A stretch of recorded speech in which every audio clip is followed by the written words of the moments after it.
Mayor, members of council, we do have a pretty packed agenda today.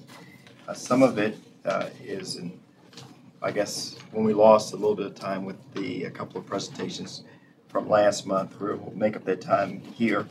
But I'll just basically go through the agenda. We have an update from the General Assembly. Brian is actually in the building. Yes, okay, great. And we'll have Ron Williams will give you updates on the food truck program as well as the next phase for the Better Block. We also are going to attempt with each of the work sessions at the beginning of the month, the first Tuesday, to give you updates coming from the Planning Commission. So it's not necessarily that it may be something that had a no vote, but we just think there would be some items that prior to you voting on them in the following Tuesday or the following formal session that we would give you an update. So there are a couple today that we'd like to share information with you. That's character districts and parking standards. And both of these are issues that the council has been discussing for some time now. Also, we'll give you an update with senior disabled tax relief. I know the council asked that I go out and meet the Federation of Civic Leagues, and we did that, and we have some additional information that we'd like to share with the council today. And then lastly, from the last time the council met, prior to going into closed session for some real estate matters and appointments, we have on the informal the Church Street Station ordinance today. So, Mayor, that's what we have for you. Okay. Before we get to Brian, let's go around the table and see if there are any council interests anybody has. Thank you. Thank you. Mr. Riddick. Yeah, I was wondering with the proposed school construction, we're looking for any of the, telling the potential contractors to look for any energy saving features that might give us an opportunity to get some federal money to, reduce the cost to us as far as the construction is concerned. We have a Recovery Act bond from years ago for Campostella, which is essentially zero rate of interest. It offsets a little bit because Davis-Bacon wages are a little bit higher and required under it, so that we do have that federal assistance on Campostella. Great. Okay, thank you. That's it. Didn't know that. Great. Okay. Mark? I don't. No. That's, Oh. wow. Whoa. Where's Anthony? Where's Anthony when you need All right, Brian. Where is he? Thank you, Mayor, members of council. Good to be home. I'm officially home. I just had to move my stuff back from Richmond, but for the most part, session has wrapped up. It's an interesting 60 days to say the least. I was so happy to hear that there was 7 degrees this morning, and I wasn't there. Here I was in Norfolk, so thanks for the 2-hour delay. I want to just kind of follow up. I sent out General Assembly Activity Report number 7, so I won't go into the detail. It was provided to you in the Friday package. But I am happy to report that all of Norfolk's legislative requests have successfully passed in one form or the other. The General Assembly, 2 of which actually have been already signed by the governor. We do have a couple updates that I'm going to give to you in the update on our requests. And then I'm going to talk about what I've picked out to be some of the more pressing General Assembly themes as we're heading into the budget conference, as well as covering some of the legislation that's pertinent to Norfolk City operations, and cover some of the higher level budget concern matters that we've been weighing in on. First order of business, we really have achieved a lot when you take a historical perspective as far as it relates to the state meaningfully getting engaged in flood mitigation. As you will recall, we initiated this process almost 3 years ago, trying to get the state to pay more attention to the issue. And our bill actually technically is in conference, but the matter is really small and insignificant and should not delay its passage. Has to do with the number of appointments on the recurrent flooding study committee of the General Assembly, and I think that that's going to be worked out. There's been a lot of statewide, local press on the matter. I want to say candidly that this morning's editorial discussion on the General Assembly's involvement maybe wasn't the right tone potentially, but what we have been working to do in a more of a facilitated way is to kind of change the dialogue. So Norfolk has engaged the Commonwealth through studies, but also the Secure Commonwealth panel, quite frankly, assuming the role as the facilitator, because the state agencies just didn't seem to have the setup or the staff or the manpower to really accomplish that. So as discussed in some of the press, there's an ongoing effort with the Secure Commonwealth panel that we've been heavily involved with. Jim Reddick is here, who's the co-chair of that panel.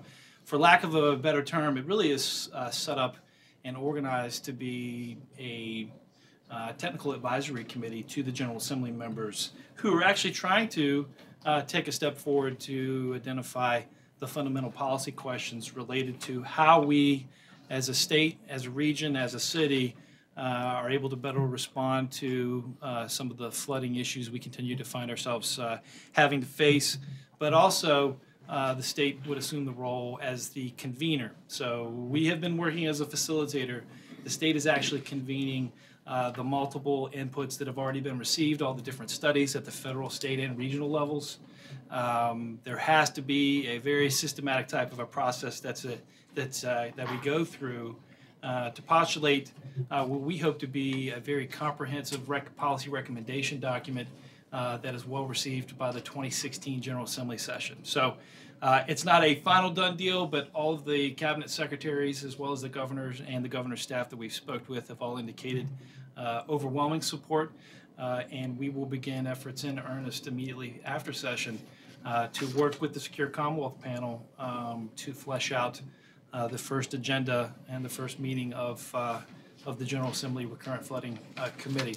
So special thanks again to our partnering localities. Virginia Beach was heavily involved in making this a reality. We had this as a regional priority articulated in their legislative package. And it really was a demonstration of bipartisan support, and you look at the patrons that were involved.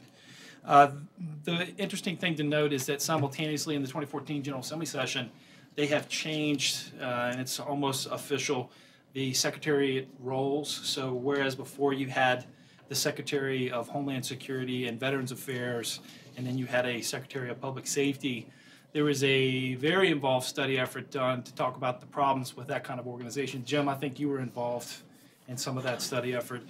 So we're going to be, the state will be transferring the role of Homeland Security over to the Secretary of Public Safety, who is Secretary Brian Moran, and they will provide the staffing component associated with this initiative, and will be supporting the committee as they progress with further studying recurrent flooding statewide. We have met with both of the secretaries and their senior cabinet staff. We've also met with the Governor's Policy Office. This is a well-received General Assembly initiative, and we have had broad support from everyone that's been involved. So thanks are definitely in order. Moving on to our next request was to increase Norfolk School Board member appointments from 2 years to 3 years. That has essentially been passed by the General Assembly. It's been passed by the Governor because now it's Chapter 105 of 2014 General Assembly Acts. And we could begin plans and efforts as a council for the terms to take effect July 1 this year. Council's request to modify their statutorily required meeting frequency, as well as creation of a new Deputy Chief of Police position, has passed the House and the Senate, and we expect the Governor's approval on that city charter change. Moving on, I'm trying to hit these in close proximity to how we have them articulated in the 2014 package. I put several documents in your Dropbox if you're interested to refer to them, including our 2014 package. Mayor, did you want to mention anything about Port Pilot as one of our priorities? I can. We've had good support, better support than ever before, I think, from our General Assembly delegation. That would certainly include Senator Alexander and Johnny Giuliano. They're running up against some pretty stiff, they're running up against the fact that the port has no money. And that's been pretty well documented, and you've heard the Secretary of Transportation talk about that at length, and it's been reported in the paper. The bill that the delegate put in actually would have the port fund the service fee. And the senator would have the General Assembly, would have the general fund funded, which is tough too. I've had discussions with all these folks. I've had a good discussion with the Chief of Staff of the Governor. I've had a good discussion with the new Executive Director of the Virginia Port Authority, Mr. Reinhardt. I've had a really long, lengthy discussion meeting with the Secretary of Transportation, who the port reports to. Everybody is very sympathetic. They just, say we don't have the money at this moment. That's not to say that the governor might not be of some help here at the very end of the session. I can't speak for the governor. I know that he would, if funds are available, and if there was some thought that maybe this could get passed. The Appropriations Committee, by the way, the chair, Chris, has always been supportive, but his position is the port doesn't have the money either, Chris Jones. So it's a work in progress. Whether we get there this year or not is one. I'm pretty confident we'll get there next year. There is an opportunity for them, because we've documented and made the case so well with these guys for so many years. And maybe some of our transportation needs that are directly relate to the operations of the port, maybe they'll be able to help us there. I don't know, but that's one way to go at it. Instead of just coming out of the port budget, maybe VDOT's budget, maybe somebody else's budget. But in any event, nobody is saying that we shouldn't be paid. They're just saying we can't pay you. I mean, so I think we've made the case ad nauseum that we are entitled to this, but it's just a question of who's going to pay us. So I would say we have made progress this year. Before they just really ignored us, but now they're actually looking around, seeing how they can help. Okay. Mayor, we actually, Virginia Port Authority's lobbyists did agree with our withdrawal of the budget amendment to work with us to organize a meeting of the leadership of the Virginia Port Authority as well as the host communities to further discuss post-session. And I think that's an accurate assessment to say that this is an issue that has clearly been articulated. Everyone seems to know it very well.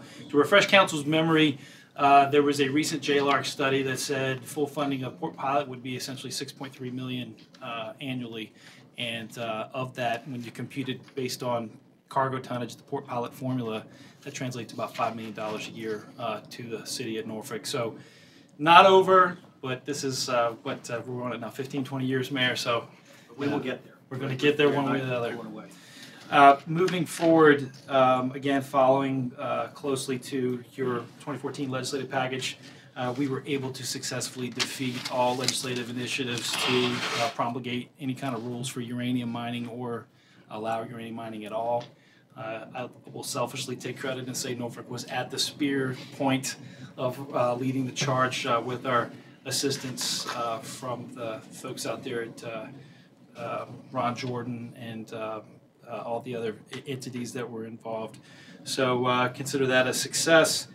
Relating to PPTA legislation, there was a plethora of bills that were introduced that really tried to get at giving either local governments more say in standing, or giving the General Assembly some type of concurrence role in that you couldn't move forward with these PPTA projects without the General Assembly agreeing to it.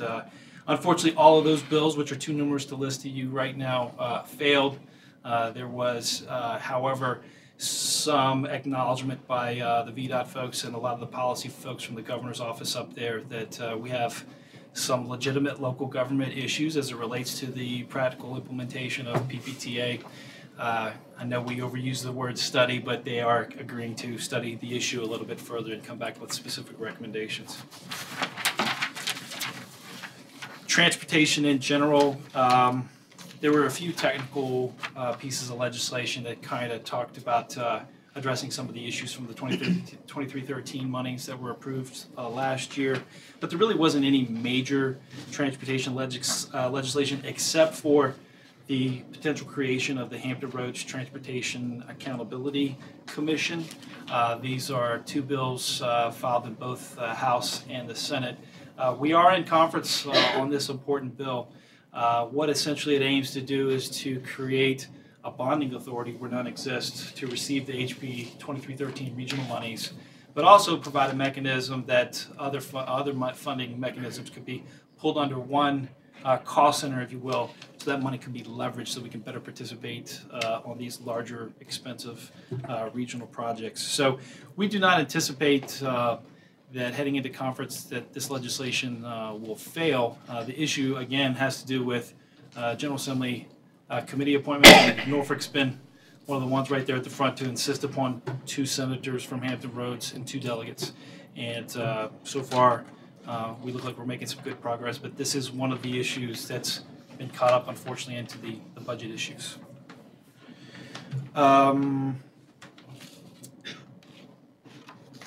Also, we had included in our priority package a request for full funding of the Norfolk Naval Station Light Rail Extension Study.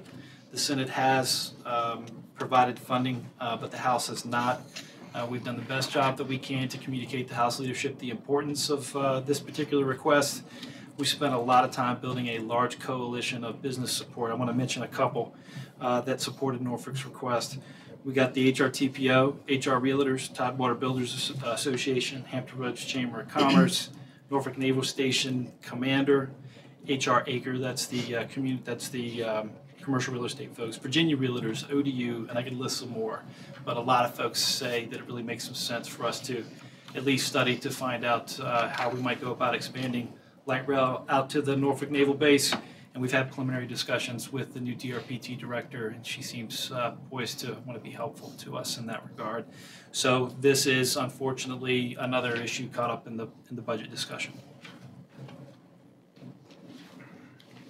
We unfortunately were not, despite best efforts to change the Commonwealth Transportation Board appointments so that they were based upon congressional districts. They're still allocating the distribution of CTB appointments based on these construction districts that were created about 1920s or 1930s. In the end, if they were to pursue, as articulated in Senator Wagner's bill, it would have essentially created one additional vote for Hampton Roads at the Commonwealth Transportation Board level, where we continue to see a lot of very important transportation decisions are being made. And so this organization, Commonwealth Transportation Board specifically, is very important moving forward on our regional priority projects.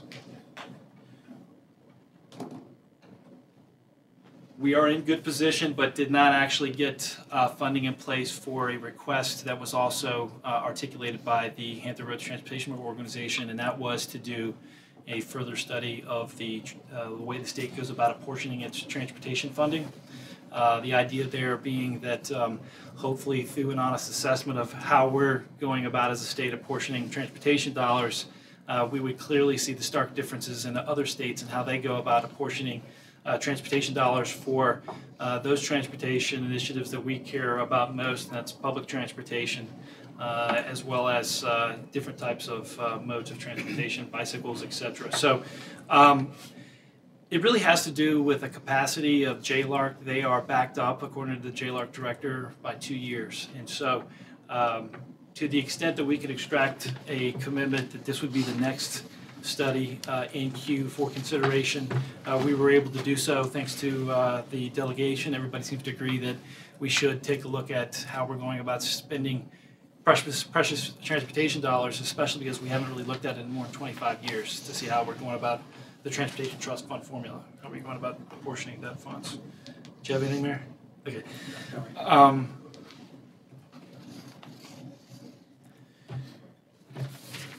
I provided a copy. Most of what was covered in the last week's report was the basically what we sent along to our budget conferees, and calling attention to several budget matters. It'll be done in about 5 minutes. Right now, as it stands, if you actually extract Medicaid out of all of the discussion, there's only about a $40 to $50 million difference between the two chambers. So that's less than 1/10 of it. I mean, it's really a small amount of money. And With that in mind, the budget for the most part has been set. The issue really has to do with Medicaid and a couple of these, what I would call key priorities of the city of Norfolk heading into the budget. One is we're asking for additional funding relating to extended school year grants so that you have more funding to have schools open longer. Secondly, and I got actually the Vice Mayor and Councilman Smeagol directly involved while they were up there for local government day. This Virginia Preschool Initiative, Norfolk, after we finally discovered that there was a potential 251 slot loss of preschool funding for the city of Norfolk with this, what we're calling a unfunded hold harmless provision. It really struck me kind of hard because we were the biggest swing that we stood the most to lose. So we've engaged our Senate. We've engaged everyone who will listen. The House did not provide the $3.6 million to hold us harmless for the next year. However, this, even though it's caught up in the budget discussion, this seems to be one issue that the House leadership seems to be somewhat sympathetic, and I don't necessarily predict that it's over. To the extent that we can really weigh in with our delegation and other members, including with our association's assistants, we have. And we understand the importance of this particular funding initiative, and so we're going to do all we can. Yes, sir? I met with the Secretary of Education last week, and it's Ann Holton, and she understands the issue. I mean, she gets it. She's very sympathetic to our position. So she's really going to try to help us.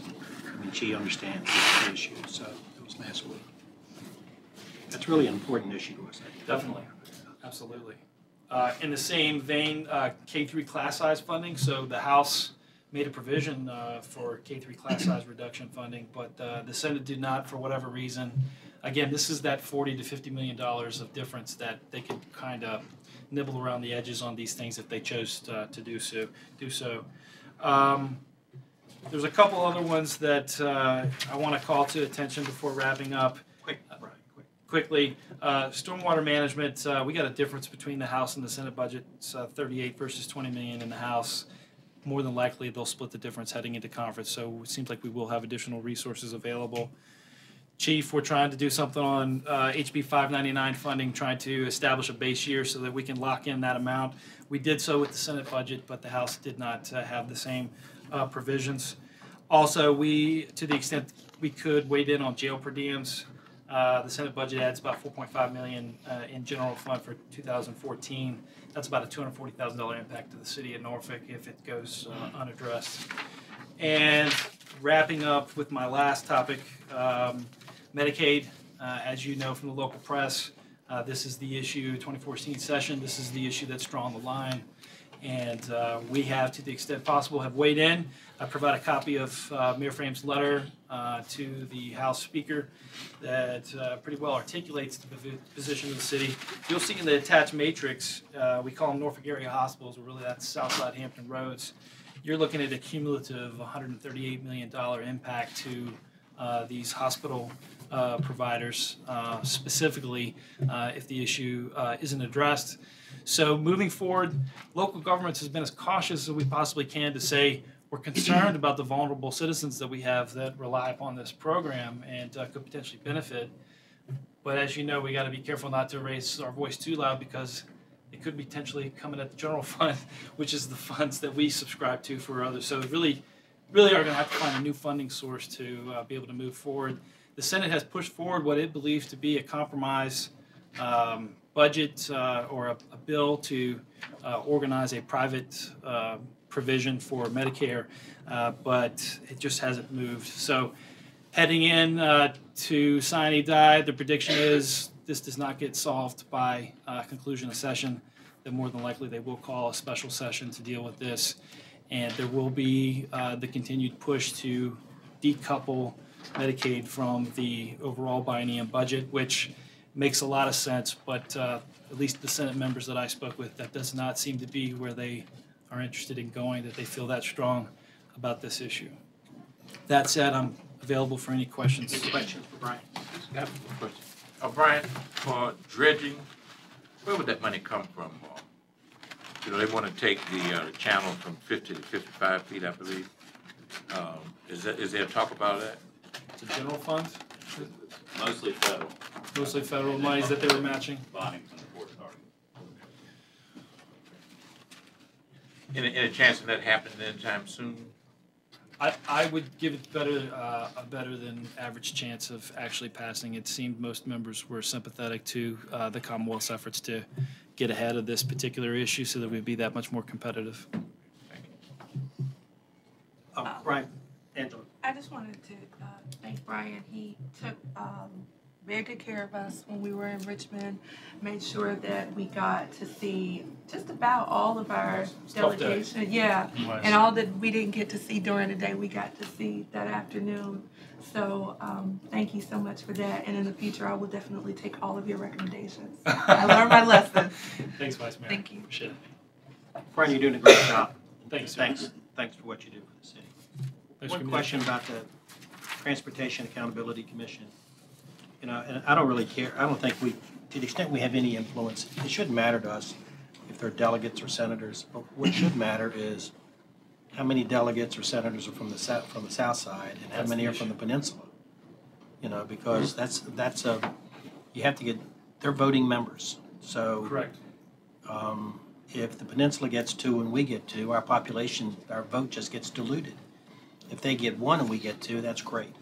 I mean, they can work their politics out, but they can't let the peninsula have the same vote we have. We have twice the number of people.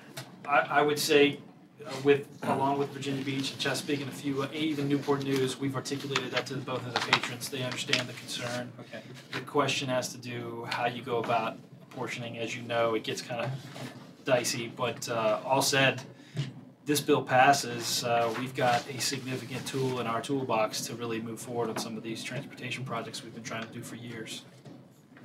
Okay, thank you, council. Thanks.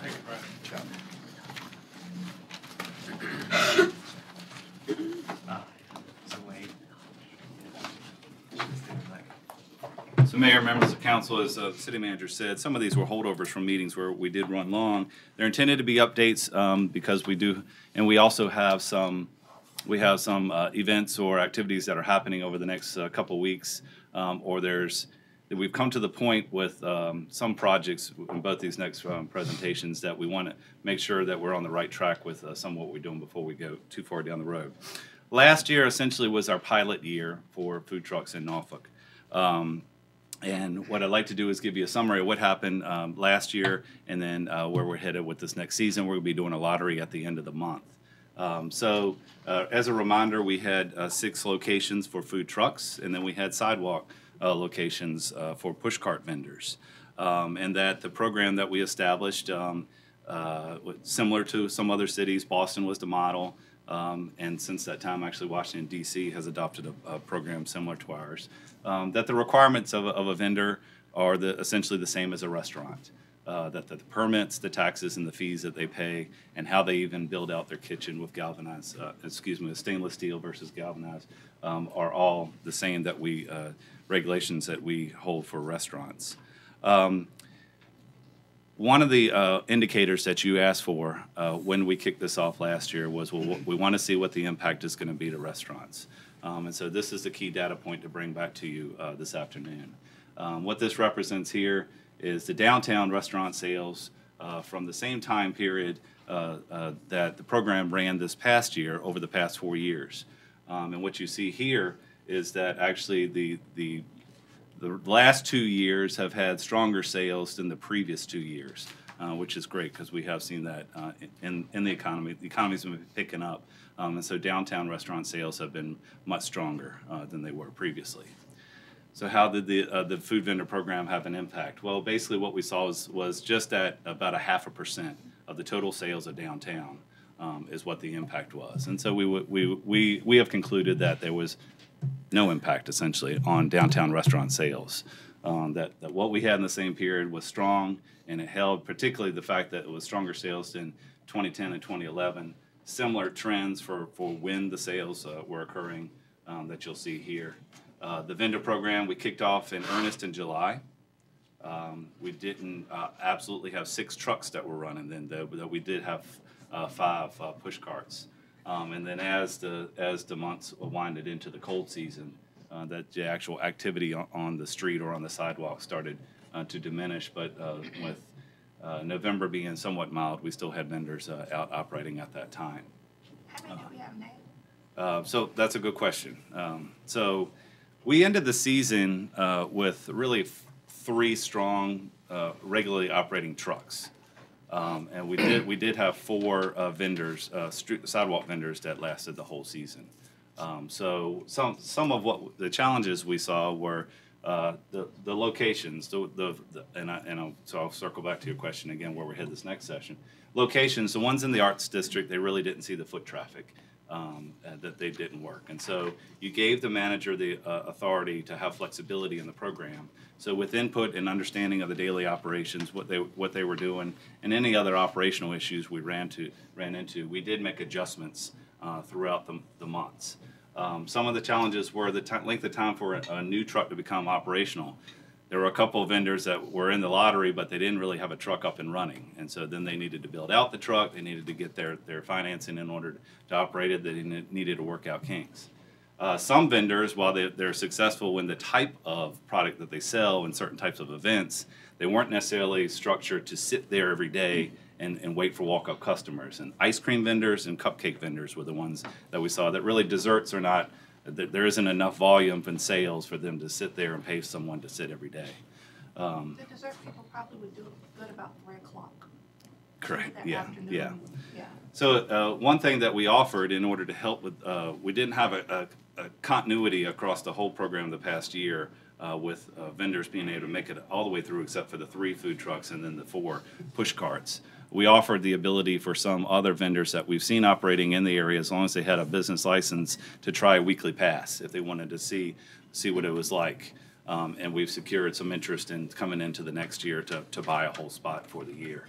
And then we offered other opportunities, some of which was our third Thursdays, our rodeos, where anyone who was interested, they could come and see, they could get their name out there, they could start to build some following and get some feedback about, are they interested in coming to Norfolk? Question, Ron. On the ones who were in the lottery, the food trucks who were in the lottery, and they didn't have their trucks ready and financing and all that, what happened to those people? Did they forfeit their lottery choice because they could not perform to the terms of the agreement? We really worked with them. Okay. Yeah. Okay. And we offered, and part of that weekly pass is how we backfilled. Okay. There was one lady, for example, she started out strong, we weren't made aware until later that actually she was leasing her truck, and she lost the opportunity for leasing that truck, and did not have the financing to purchase a truck. So she ended up dropping out. So we backfilled where we had the opportunities when we had open spots and make sure that everybody were working with them to try to get up and running. We had one, Bobby Q. So these are 3 of the strong vendors that we had. They had good sales. They've had good following. They really helped give feedback about rotations and spots, and we had good customer feedback, particularly with Diesel, Bobby Q, and Panavore. Bobby Q had an interesting situation where he bought both an enclosed size trailer that's actually fits the size of a push cart, but because it is a trailer, it's on wheels, it's enclosed, it actually also fit the definition of a food truck. So while he was building out his large food truck, we allowed the use of that in the food truck spot. If you wouldn't really notice the difference except the size as far as how they're operating. The kitchens are the same, essentially, and the regulations are the same. The third Thursdays, again, was where we really were able to kind of offer a recruiting opportunity for those that were interested in potentially trying out what is Norfolk like. And then this also gave us another placemaking opportunity, and I'm going to talk about placemaking in a few minutes, at MacArthur Square, to continue to activate that square on nights that were off nights from other events. And sometimes it also actually played in well. Bayou Boogaloo was one example where this shut down at 7, just as the kickoff for Bayou Boogaloo was starting. So there was a nice transition from this opportunity into that when they got into the music for the evening of that. So Dr. Susan Perry was our project manager that really managed this out of the city manager's office. Frida Burns in Public Works right away, Linda Davis and Bart New in parking.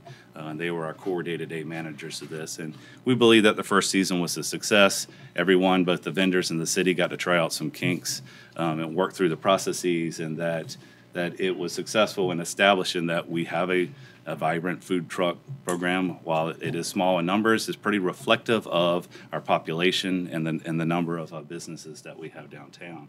And so for this upcoming year, we're proposing that we keep essentially the same spots that we ended up with at the end of the season last year.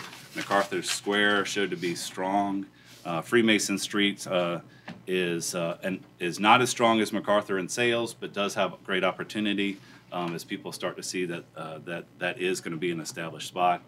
We've talked about rotation, the weekly rotation. We're suggesting to move off that based on the input of the vendors. They do like rotating, but not the frequency. So we're going to suggest moving to a month with this next year. And then we will probably end up with 4 push carts, but right now we're holding the 5 push cart locations for the lottery. Dee was happy. Yeah, she had strong sales at her spot. Yes, actually. Because we haven't heard from her. Yeah, she seemed to do really well and establish a good. Ron, do you make special allowances for the food trucks to move around when we have events here like MEAC is coming next week? Because I know when I went to Charlotte, when I go to Charlotte to the other tournament, they have a whole lot that's just designated with food trucks. Will we be doing anything like that? What we're doing is 2 things. There are transportation challenges around scope for the trucks. But we're suggesting any of the trucks that want to, if they want to come around MacArthur Square with the weekly pass, they can do that. Or anybody that was in the existing program, they can do that around MacArthur Square. That's a good location for them to set up, and that the push cart vendors can be on the sidewalks around scope. So whether on Charlotte, St. Paul's, or Monticello, that we have requested that anybody that's interested to let us know about that. We're encouraging the trucks to be over at MacArthur Square. Charlotte Street, as you may know, doesn't have on-street parking anymore, and it really can get challenged around there. So other than the Arts District, that was basically the one location that wasn't very popular. Everybody else was pretty much happy with their location, with the other locations and the traffic that they got. Yeah, being the first year. There's more interest in MacArthur Square, and so we'll continue to monitor Freemason Street. That one, we want to make sure that we don't lose vendors because of the location there. There is a desire and some thought that maybe everyone should be around MacArthur Square, but the vendor said they would like to. The existing vendor said they'd like to give it another try at Freemason. Diesel Foods had great following when they were there, and actually when the ice cream truck was up and running, they actually had a good partnership.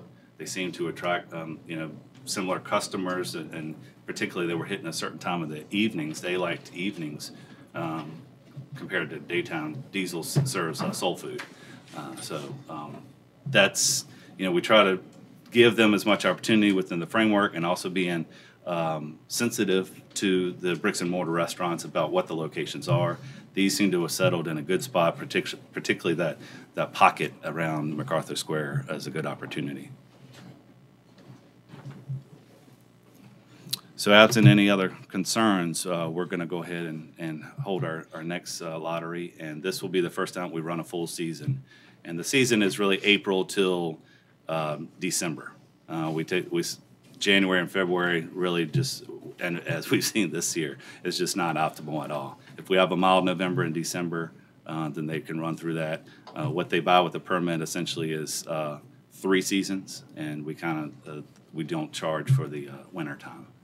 So that would be, we're thinking winter is December through February. How many food truck vendors are in the Hampton Roads area? Because it seems to be the same 6, I guess, that are kind of. I'm talking about real food trucks, not the real food carts. trucks. They're about a dozen. Okay. Why are they? I mean, did they all put in for Norfolk when this happened, or there just was no interest because it happened quickly? Some of it was the newness. Okay. So it's dedicated. It's the business model. Do you want Do you want to dedicate an employee and your asset to be in the same place on a daily basis versus more of a catering and kind of a mobile environment? So where a lot of them have teamed up is with shopping centers and with breweries and in special events. It's a trend, so there are a lot of parties that have them rather than have a caterer, in the house or in the backyard. They have the food truck in the driveway. So that's an emerging trend. So we're Susan Perry and I both engaged with a number of them, and that's where the weekly pass, when we have an opening, if someone's on vacation, that's one way we've used it too. Hey, this vendor's not going to be here for 2 weeks because they're going on vacation or their truck is down. Anybody who has had interest, we always send that out to them, and we've had some come and try that. Okay. Now, does the food truck lottery affect the hot dog push cart people? Are they set, or they have to participate all over? Does it start all over again? What we have in the program is first right of refusal for any of our existing vendors. Okay. So if you were in last year and we didn't have any violations and not too many complaints. We only had a couple complaints of vendors. One has gone away. One will be in the program. But otherwise, good customer service, good feedback. Then you have first right of refusal for this next season. If there is an opening, then those openings are the ones that are in the drawing. Yeah. Okay. Okay.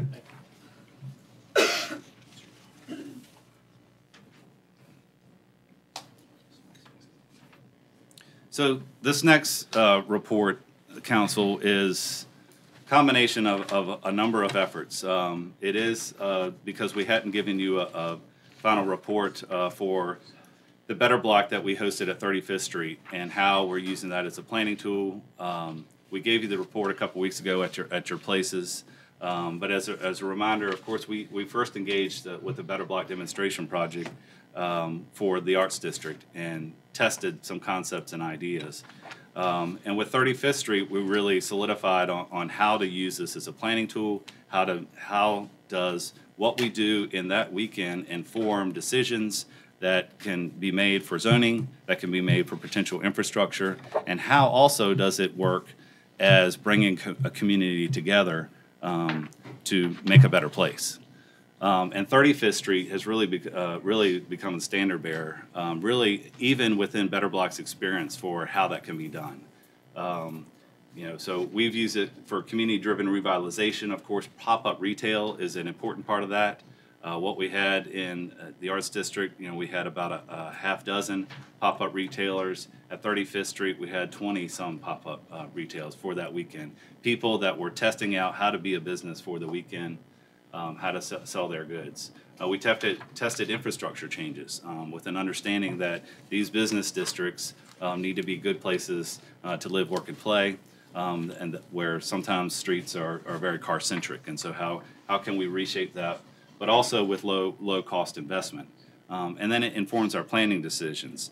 And where this has come into play with 35th Street is particularly with the pedestrian commercial overlay district. And just like the Arts District, are there new uses that have emerged? Are there business trends that weren't contemplated when we adopted those ordinances that should be considered?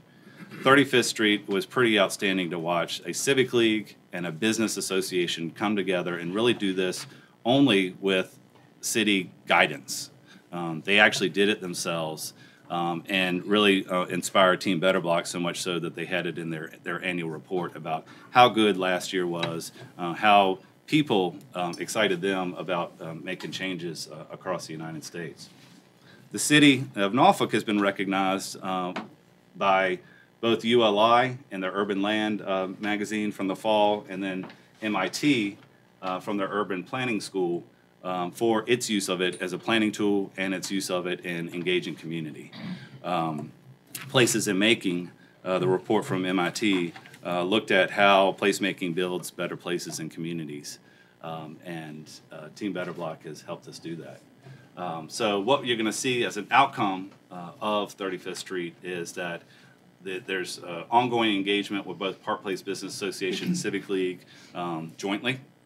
about what if anything needs to be done there, and we're working through some of those with them, both zoning and some modest infrastructure changes. It obviously 35th Street has great pavement, great lanes, great parking, great sidewalks, great landscaping, but what tweaks could we do to make it more pedestrian friendly?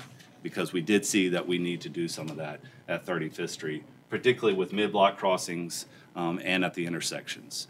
And so we're working through, well, how can we do this without also spending a couple $100,000 in hard bump outs and stormwater upgrades, but we can do this using some of the tactics that we discussed last year when we talked about rapid implementation and some of what you see in New York City that Jeanette Sadakhan has brought with planters and other materials that can still be just as effective as some of the heavier investments that we have. We'll continue. That's an ongoing dialogue that we're having with them. Krishan Smith in planning is the key project manager on this project now that really is taking ownership of the Better Block program and is working, of course, with 5 Points on how can this be used to help inform what might happen there for revitalization. And again, the key is to making this successful and using a demonstration project. It's not an event, it's not at a party, but to use it to help inform decisions is when you have an engaged neighborhood around the business community, the business district, and that they're working together. And so that's some of what we're seeing. There obviously was an article in the paper, and I know some of you had some ongoing dialogue. What we're seeing out of this already with the discussions about the potential to do a demonstration project is that business owners, the property owners are starting to ask those same questions. Well, okay, does the pedestrian commercial overlay district, what did that achieve over the past 15 years? Is that the type of zoning we should have? Maybe it is. Does it need to be tweaked? What is it different that I can do with my building that we've seen in the result of asking that question about your own property in both the Arts District and we're starting to see in 35th Street as well. So we're here to support them in whatever they decide, but we can help guide them through this decision making. And we suggest that the fall would be a good time frame because we can have some of those. Make sure that there's a good understanding of what is it that you're trying to test, what questions are you trying to answer when you do this demonstration project. And so we'll work with them and support that. Ron, are we providing any kind of education or workshop to the participants of Better Block?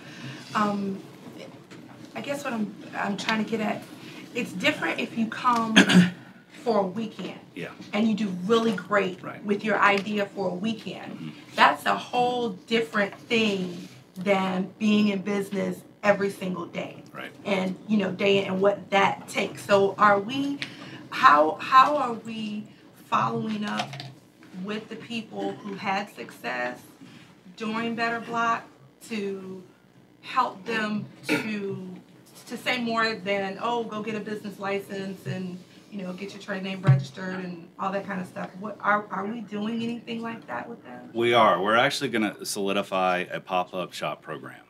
And Chris is here. Chris out of Department of Development, he's going to be one of our key points on that with Krishan Smith out of Planning.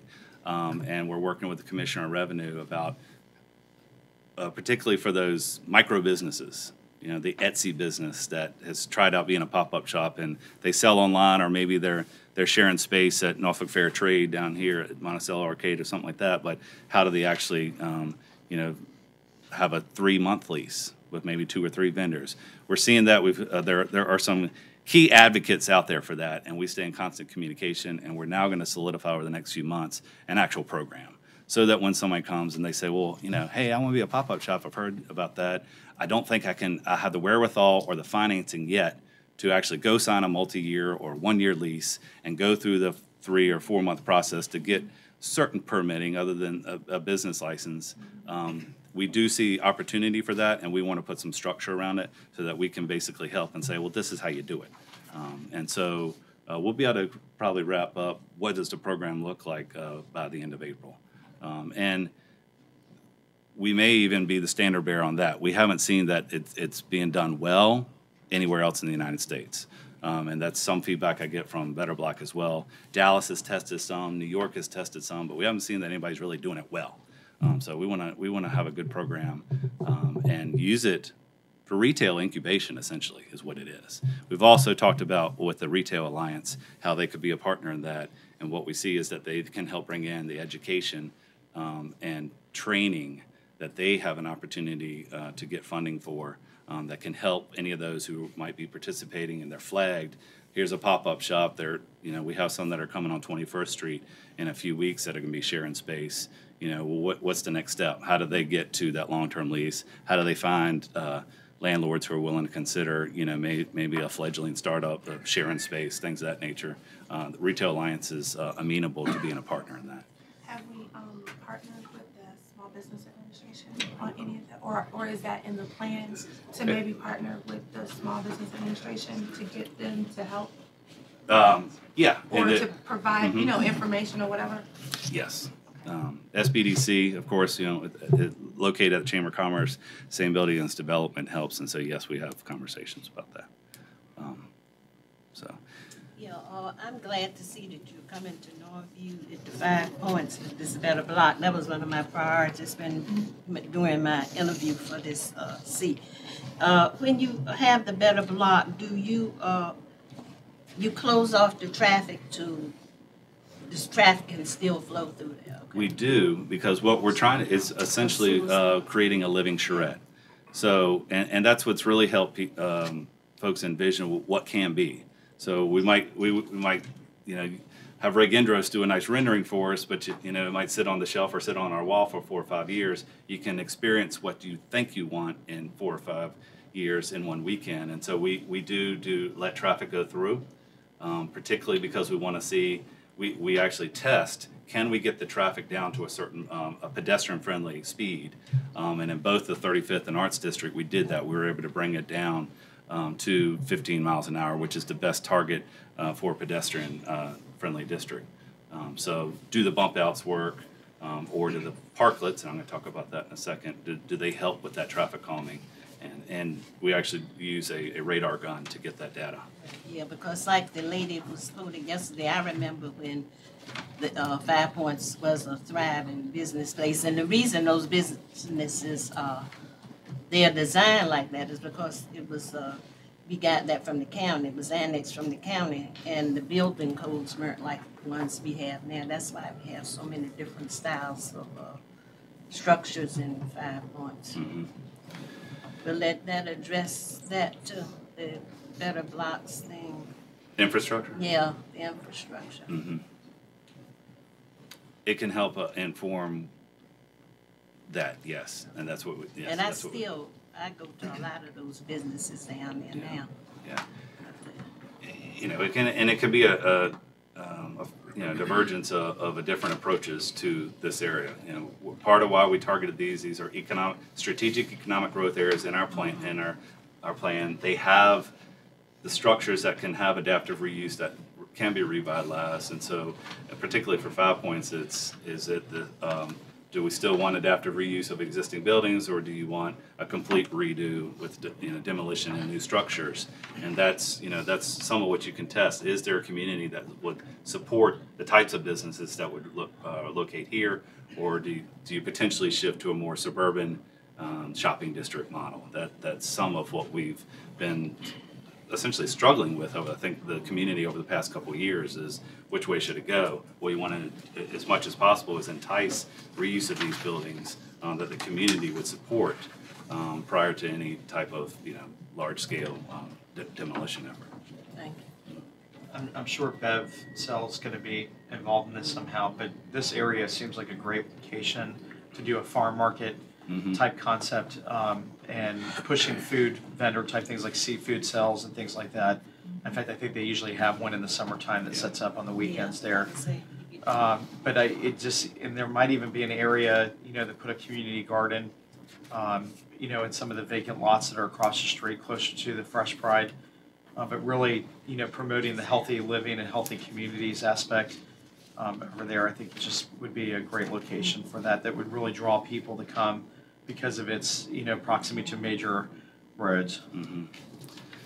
So there are three things that I want to touch on real quick that we want to make sure we get your engagement on before we start heading down a path that we get too far down the path. What we've seen in this, again, is that the Better Block our demonstration project also gives us the opportunity for placemaking. And that's places that really you can build the best street and you can build the best buildings, but if it doesn't have programming or if it doesn't have a feel that people would enjoy, you may not be able to attract and retain people to use the space. These are two quotes that are in the MIT's report that I just thought I'd highlight. It's difficult to design a space that will not attract people. What is remarkable is how often that has been accomplished. William White was an urbanist and writer in the 60s, and particularly influential on the re-urbanism and new urbanism movement of the 60s and 70s, and understanding about what makes cities great. And then Fred Kent is involved in a placemaking type of nonprofit, but placemaking is an act of doing something. It's not planning, it's doing. That's what's so powerful about it. And so that's what we saw in these weekends, is that when people start to meet each other, they start to engage and they start to share ideas, then that turns into something else that maybe you didn't think of yourself. What we'd like to do is try to solidify a couple of things that we've seen in the Better Blocks for across the city in any area that would like to. And then there's one specific that has been an ongoing request that you've heard us hammered by former Vice Mayor Burford and Mayor Frame that I'll bring up at the end, that we want to bring an idea to you. So the first one is parklets, and that is a parklet is a public amenity that serves as a seating, green space, or pedestrian attraction. It's a low-cost opportunity to create that type of environment, and it can be an attractive alternative to sidewalks, particularly where you have narrow sidewalks in some of the business districts. This was the Arts District Better Block. This was the 35th Street Better Block. And you may recall when we had that joke a few months ago about when we actually had Parking Day back in September, where we permitted the Downtown Norfolk Civic League, Downtown Norfolk Council, and a couple other groups to actually put some parklets out for a day. And there was great reaction and great support for and use of these over what was going to be a day, and then we ended up letting them use it for the weekend. They rented the space, similar to how we've done with food trucks. They actually pay for the space, understanding that this revenue associated with that parking place to the parking system.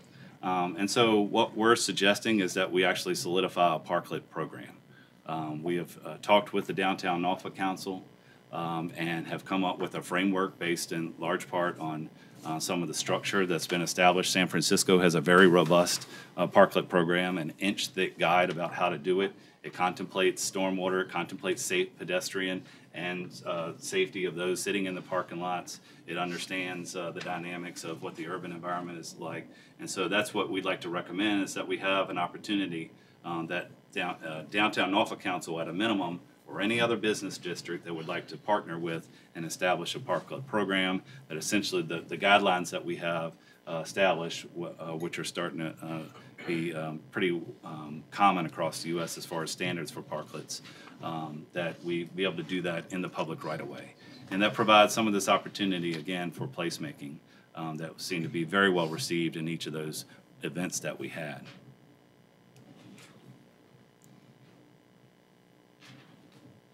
Okay. Unanimous consent, as they say. All right. But Ron, but go back. This is not something the city's going to push. This is something that's going to come out of the business district. Is that what you said? Yeah, our first partner would be the DNC. Right, They're the most ready to really do this. And what we would suggest is that the DNC can be that partner that can help vet who would do it and how do you do it. But we be the permitting agency. Essentially, we make sure that it's that liabilities and public safety and all those boxes are checked. A program that we've looked at, we believe that we can turn around. That essentially they vet, they be the partner.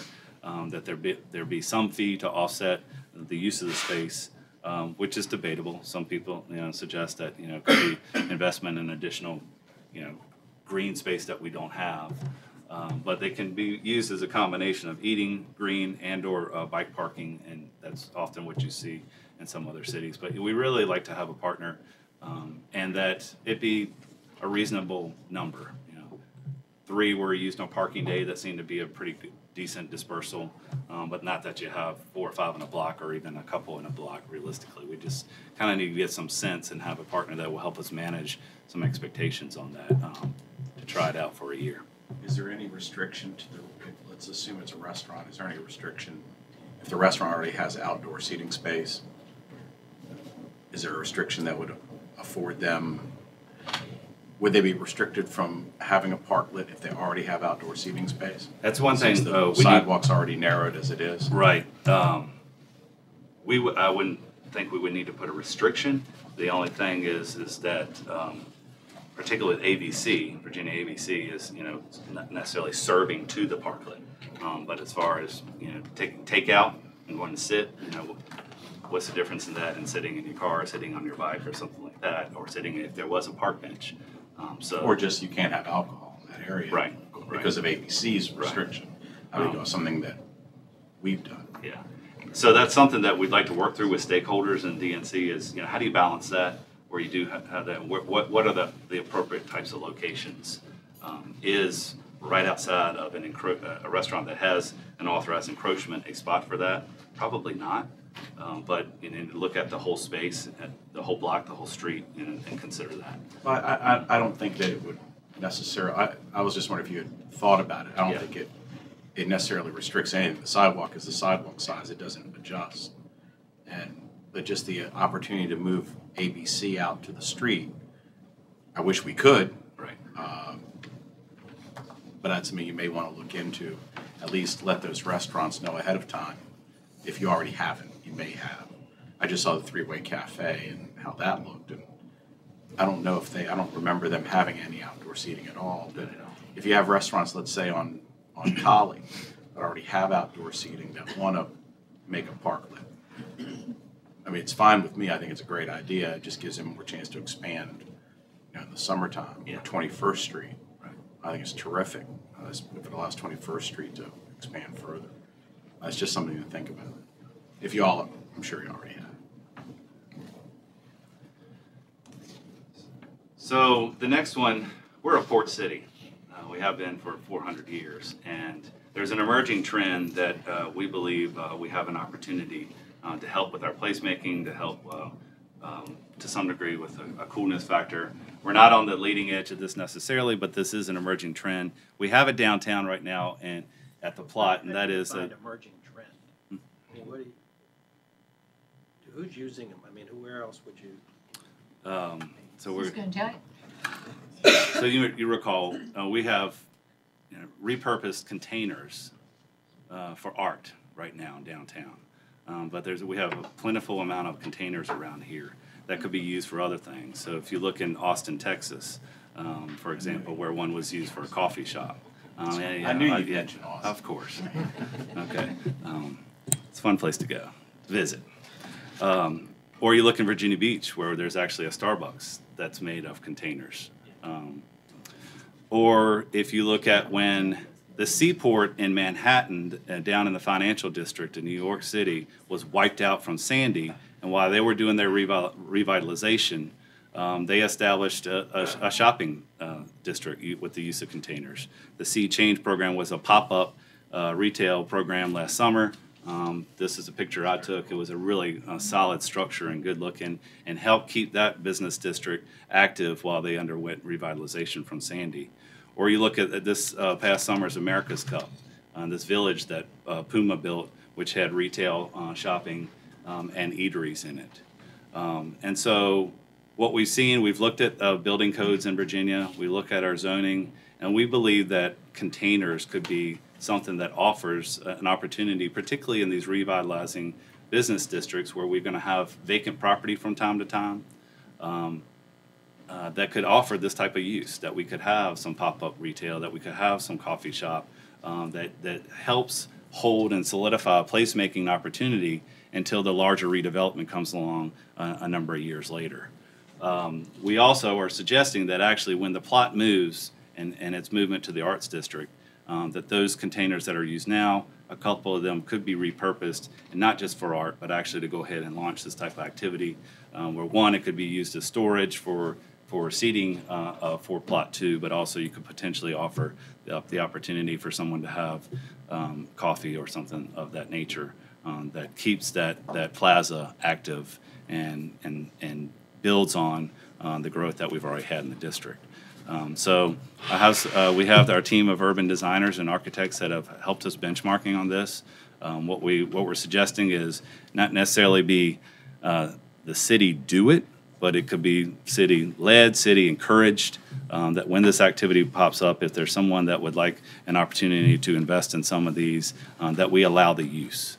And particularly understanding that's for a temporary use, and that it's for revitalization efforts and placemaking in some of these districts. Was the Puma Center permanent or temporary? It was temporary. It was temporary. How much, since we're talking about a temporary startup or pop-up like situation using a Angela, what was the question? I'm sorry. no, was this a temporary place or was it permanent? The Puma Center. The one in This one San right here. Francisco. No, that. Yeah, was that permanent? He said it was temporary. My question though is too, how much does this cost? Is it cost friendly or cost prohibitive? Yeah, it's a good question. For a business to invest for an unspecified period of time? Right. We've seen a wide scale. The range is, you can potentially get a 20-footer. This is a 20-foot container. They come in 20 and 40-foot. Tractor trailers you usually see are carrying the 40-footers. The 20-footer, you can really get them sometimes for a couple of $1,000s, and then it's a matter of how much do you want to invest in that, how would you use it, who is financing that. That's what we're trying to understand right now. Where is there an opportunity? What we wanted to bring before you, before we get too far down the road on this, is is it something that, what's your reaction? If you started to see these popping up and we allow this use, is that something that Norfolk wants to embrace or not? That's what we wanted to see. We believe at Plot 2 that can give us an opportunity to have a pilot program and see what the use is. There are places in the world, there's a whole shopping center in London that is permanent, and it is built from containers. Vegas as well, they call it container. Right, container park, yeah. So architects and planners have gotten creative and seen that it's a solid structure and it doesn't take too much to alter them to make them very usable. You mentioned Plot 2. I take it that's the successor of the current Plot 1. That's the first I've heard of that term. Is that something that's been used in the administration? Has it been brought to council before and I missed it? You had it in the state of the city, didn't you? It's an evolving idea, and the idea. It doesn't sound like something the mayor would have said in the state of the city. He may have. Downtown Norfolk Andy, are County. you asking, is the term new or is the idea? It's the idea new. Yeah. That's downtown, actually has been discussed now for, ever since we approved the conference center, that they've made plans for it, for up in the arts district. I guess so the we actual. haven't talked about it much here. Yeah, I don't think we. This has mostly been meetings at DNC. Well, I mean, it's your board, so. Well, DNC, yeah. Yeah. It was a concept. Enlighten the rest of us. The concept that Plot would need to go somewhere or either be dismantled was, everyone knew that was out there. And it wasn't until really about December or so, once the ZED building came down, the downtown Norfolk Council approached Southern Bank and asked, would you consider this as an opportunity for Plot 2? And with an understanding that Plot is a temporary park. And they've worked through the logistics of that and the liability and believe that they've settled on that, yes, it can be done. And so they're working on plans for what would be there. I understand, but I've heard recently the ZED area has been, that there's contracts, discussions being thrown about that. It is on the market, yes. Mm-hmm. Yeah. So this would be a similar situation where potentially. I think it's a great idea. I just hadn't heard. I'm sorry, too. I just hadn't No, heard. it's, that's what I was asking. So for the arts district, as far as a next likely location, that is one. It can help. Unfortunately, almost all volunteers. Yeah. Tom White has done a fabulous job designing all of it gratis, and it's really very inspiring. All these people that have spent their time and energy just to help our city on their own dime. I think it's a great idea. I just hadn't heard it from us. Sure. Yeah, we haven't brought the. Yeah, that's cool. People still say that. Okay. Okay. So the last one, the mayor and former Vice Mayor Burford really encouraged us to do better with Granby lighting.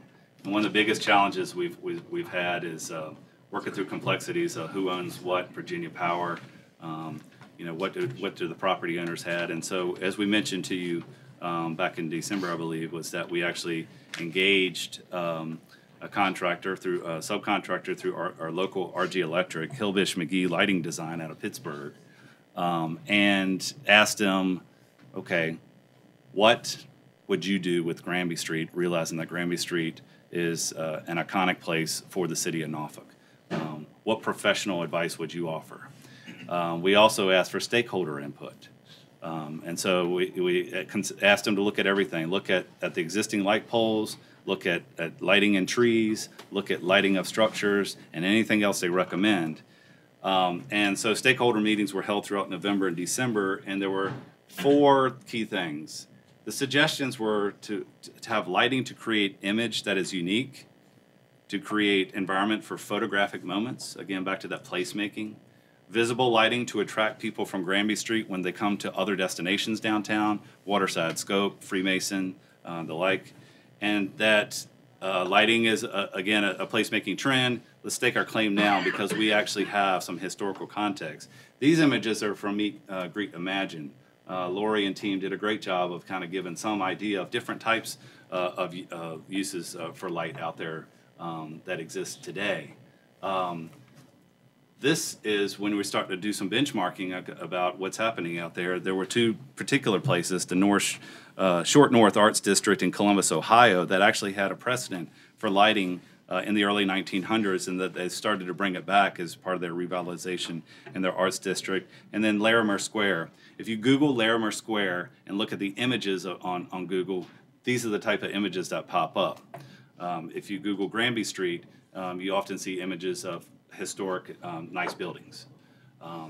Well, we also have some active people that are heavily invested in the history of Norfolk and where we're going as placemaking, that actually saw that we actually had our own unique precedent for Granby street lighting that is recommended that we try to bring back. And these arches were in place on Granby Street from 1909 to 1925.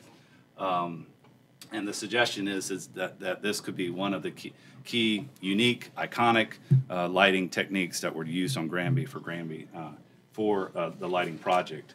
But in particular, there's 5 things that we would like to address that have come out as a recommendation of stakeholders with the DNC and the consultants, and that is that to implement the new arches of light, that we can actually redesign something similar with the use of LEDs, and that actually could make it even better than what you see there with some of what LEDs offer these days.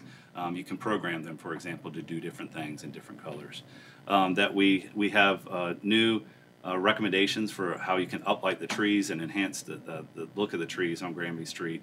That we met with property owners and got their input and showed them a comparison of what their building looks like now, and with some small devices of what their building could look like with some enhanced uplighting of their buildings, and there was a lot of interest there. So we could potentially work with DNC to offer suggestions for building owners for what should you do to your building. There's an opportunity for artistic projection. You saw a little bit of that in the Meet, Greet, Imagine. They can be surprises. They can be event-oriented. They can be artistic, rotating oriented. And then they're actually feedback we were given from the Pittsburgh consultant is that our street lighting could actually be improved. Our biggest challenge with all of this, aside from perhaps funding, is Virginia Power, and that's we're at the crossroads right now, working with them on what can we do to actually make some of this happen. Some of what we understand is it's a potential negotiation about who actually owns and operates the grid that would be on. Because outside of that, then you need to run a new power source to any of these. And so first, we want to see, can we get over that hurdle about what Virginia Power's restrictions are? And then if we can get over that to look at those options and what it costs. If that is a hurdle we cannot get over, then how can we still attack some of these from a different proposal? Can we use solar power, for example, on some of the uplighting for the trees and things of that nature? So we wanted to bring that kind of status report to you because we're about to go in March with another work session with them and start to have more discussions with Virginia Power about what exists on Granby Street. What can we do? Great. Okay. And all this goes in line with what John Martin Yes. proposed to us at our retreat.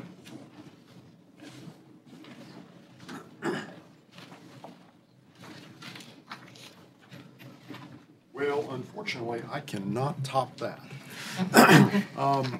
But this is sort of, as Mr. Jones mentioned, this is sort of continuation on the same kind of theme of the sorts of things that we're trying to do to make Norfolk a better place to live, work, and play on an everyday basis.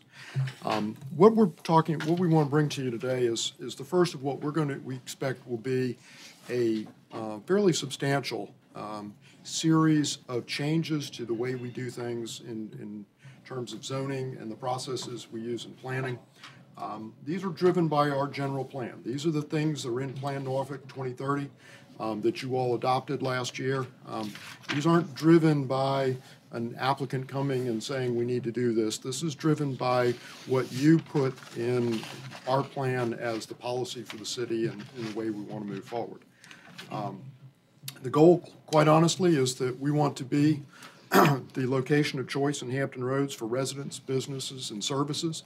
And to do that, we think that some of the things we got to do is get out of the way a little bit more than we have. So we're going to talk about, today we're going to talk about parking. I'm going to start by mentioning the character districts.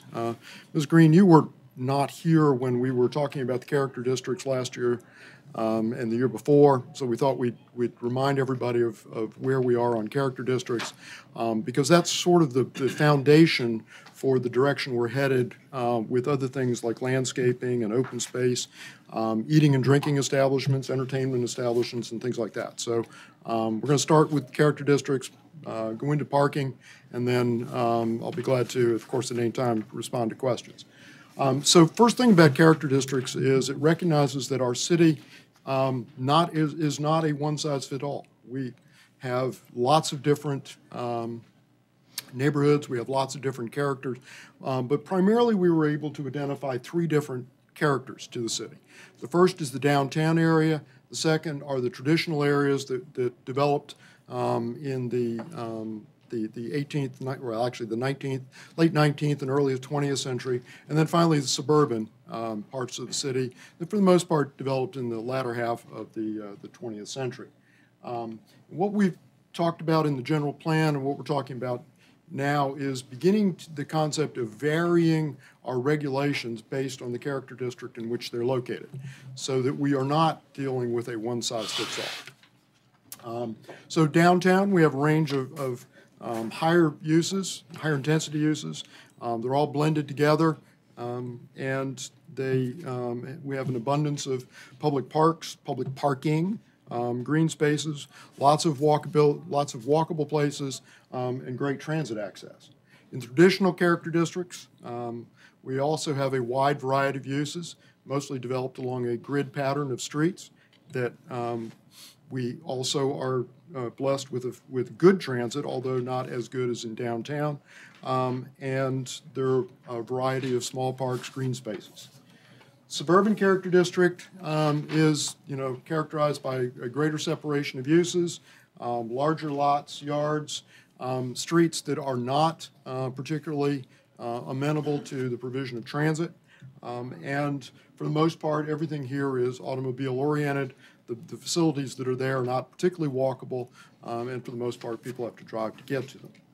So as you recall, we created we outlined in the general plan the three character districts, and you all recall there was some discussion as to what the boundaries ought to be. But in general terms, the yellow area is suburban, the purple-pink area is downtown, and then everything in between is the traditional. You'll notice that the suburban is over half of the land area of the city, which of course it's a land intensive type of development, and so it's not surprising that that's the case. So where are we on character districts? We adopted them into the general plan of 1992 and made some changes to the zoning ordinance before the adoption of Plan Norfolk 2030. As part of the adoption of Plan Norfolk 2030, we were asked to change the name. If you'll recall, it was originally downtown, urban, and suburban. We were asked to change the name urban to traditional, which was done in the general plan, or in Plan Norfolk. So the first thing we're asking to do is change the definition from the urban to traditional. The second thing is to actually adopt the character districts into the zoning ordinance and define them in terms of where they exist on the map. We need to do this in order to be able to regulate by character districts. They need to actually be defined very clearly within the zoning ordinance. And so that's the first thing that y'all will be asked to do with respect to the changes, is go ahead and formally adopt the character districts.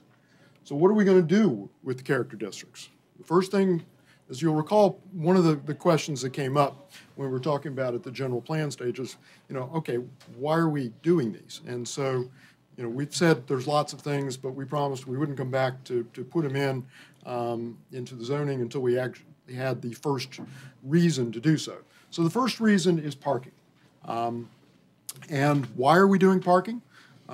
It's been something that we've talked about for a long time, and the idea is to make our city more attractive to business.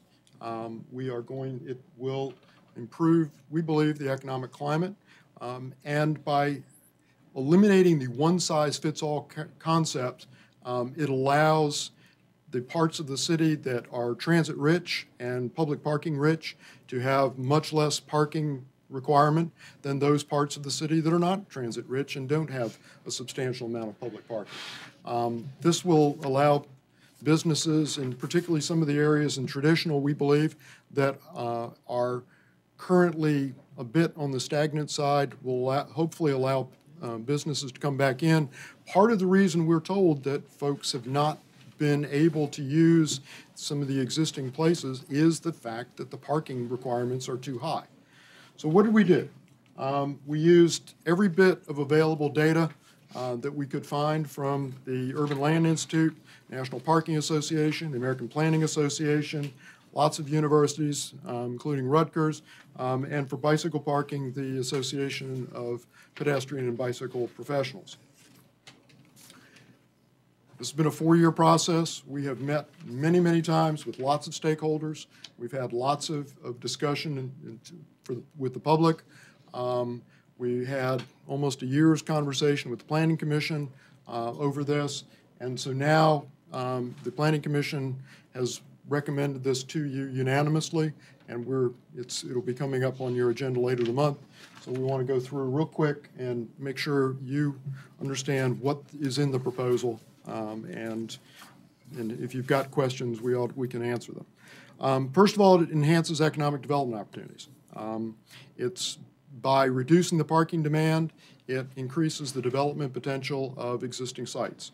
And it also reduces the cost of providing parking. Parking spaces are expensive. When they're surface parking, they're anywhere from $5,000 to $10,000. Structured parking, it's anywhere from $15,000 to the sky's the limit. So does that mean you're going to take away parking meters and things like that? No, ma'am. This is, I'm sorry, and I apologize. I should have started off. This is the off-street parking requirements that apply in the zoning. These have nothing to do with the on-street parking that is provided or the publicly provided parking in parking garages and that sort of thing. Second thing doing is simplifying the parking calculation as well as tying it to the character district. So right now we have this myriad of requirements that In some cases, a good example is a restaurant. It's based on the seats. Well, you know, the seats in a restaurant over time might change. And if somebody has a new concept for a restaurant and wants to add 4 more seats, but they can't do it because they need to find another parking spot, that's kind of a disincentive to being creative.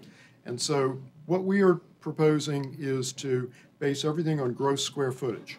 And we have worked very, very hard to take the information we have and turn it into a calculation that recognizes that certain businesses, certain uses have a large amount of their space that is devoted to, for example, kitchen or storage or things like that, that by themselves don't generate parking. But we've pulled out all that into the calculation so that we can base it on gross square footage of floor area, which is something that is easily calculated and doesn't change over time except for through a building permit to add more or demolish, in which case we would have an ability to be able to talk about parking. But what we don't want to do is we don't want to have every time somebody wants to change the interior build out of a piece of property that all of a sudden we have to take a look at whether or not they have enough parking. So that's simplifying the requirement. And then what we're going to do is use the character district so that in the downtown you have the least amount of parking required. In the traditional, you have less than in suburban, and then in suburban is where you have the most that's required. That relates to the fact that in suburbia, you have to drive to most places.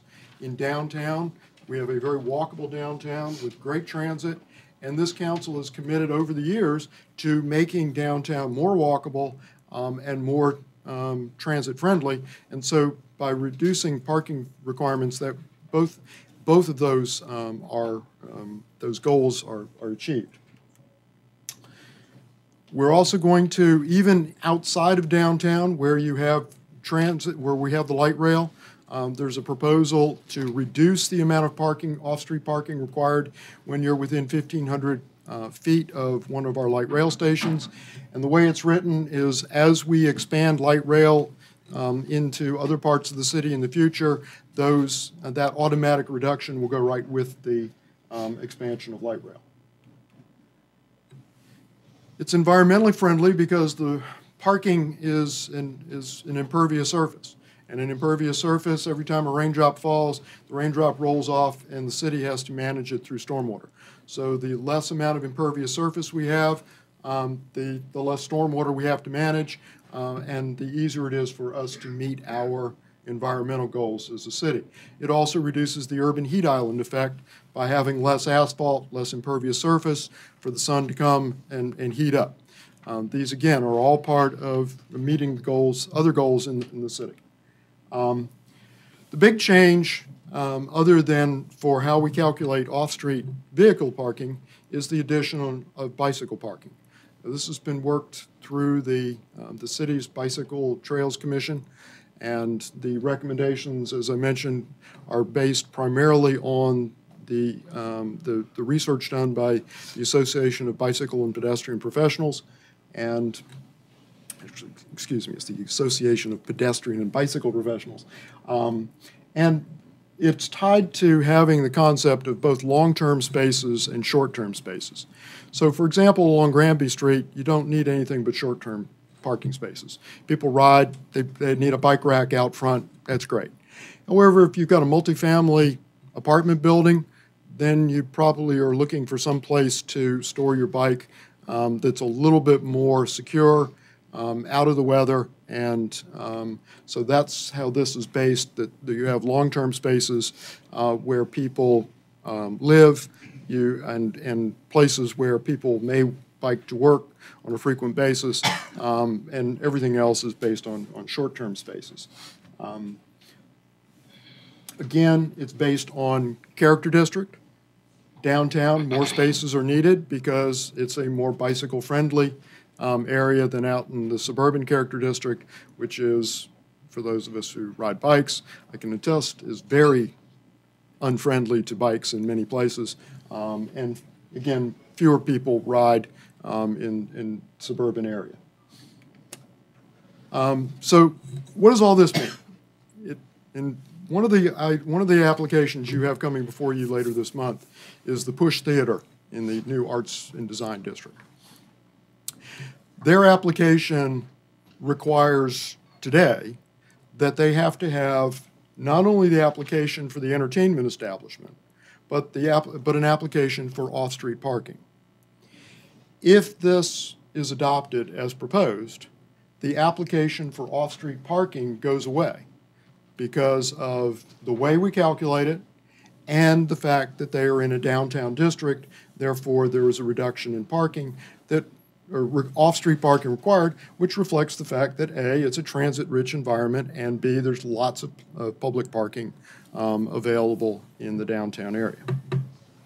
So this is an example of where we're headed. So at this point, I'll be glad to answer any questions you have, but first let me point out the staff work that was done on this is Jeremy Sharp, Matt Simon, Susan Pollock, and Lenny Newcomb. And they're over there, so if I get in trouble and can't answer a question, they'll be able to help us out. Great, thanks. Marcus, how long is this going to take on the tax relief? It's 5 slides. How many minutes? 10 tops. Well, we've got some folks who realize they've come for this Church Street Station vote. Could we pull that up so we could do that now, then come back to that to give you.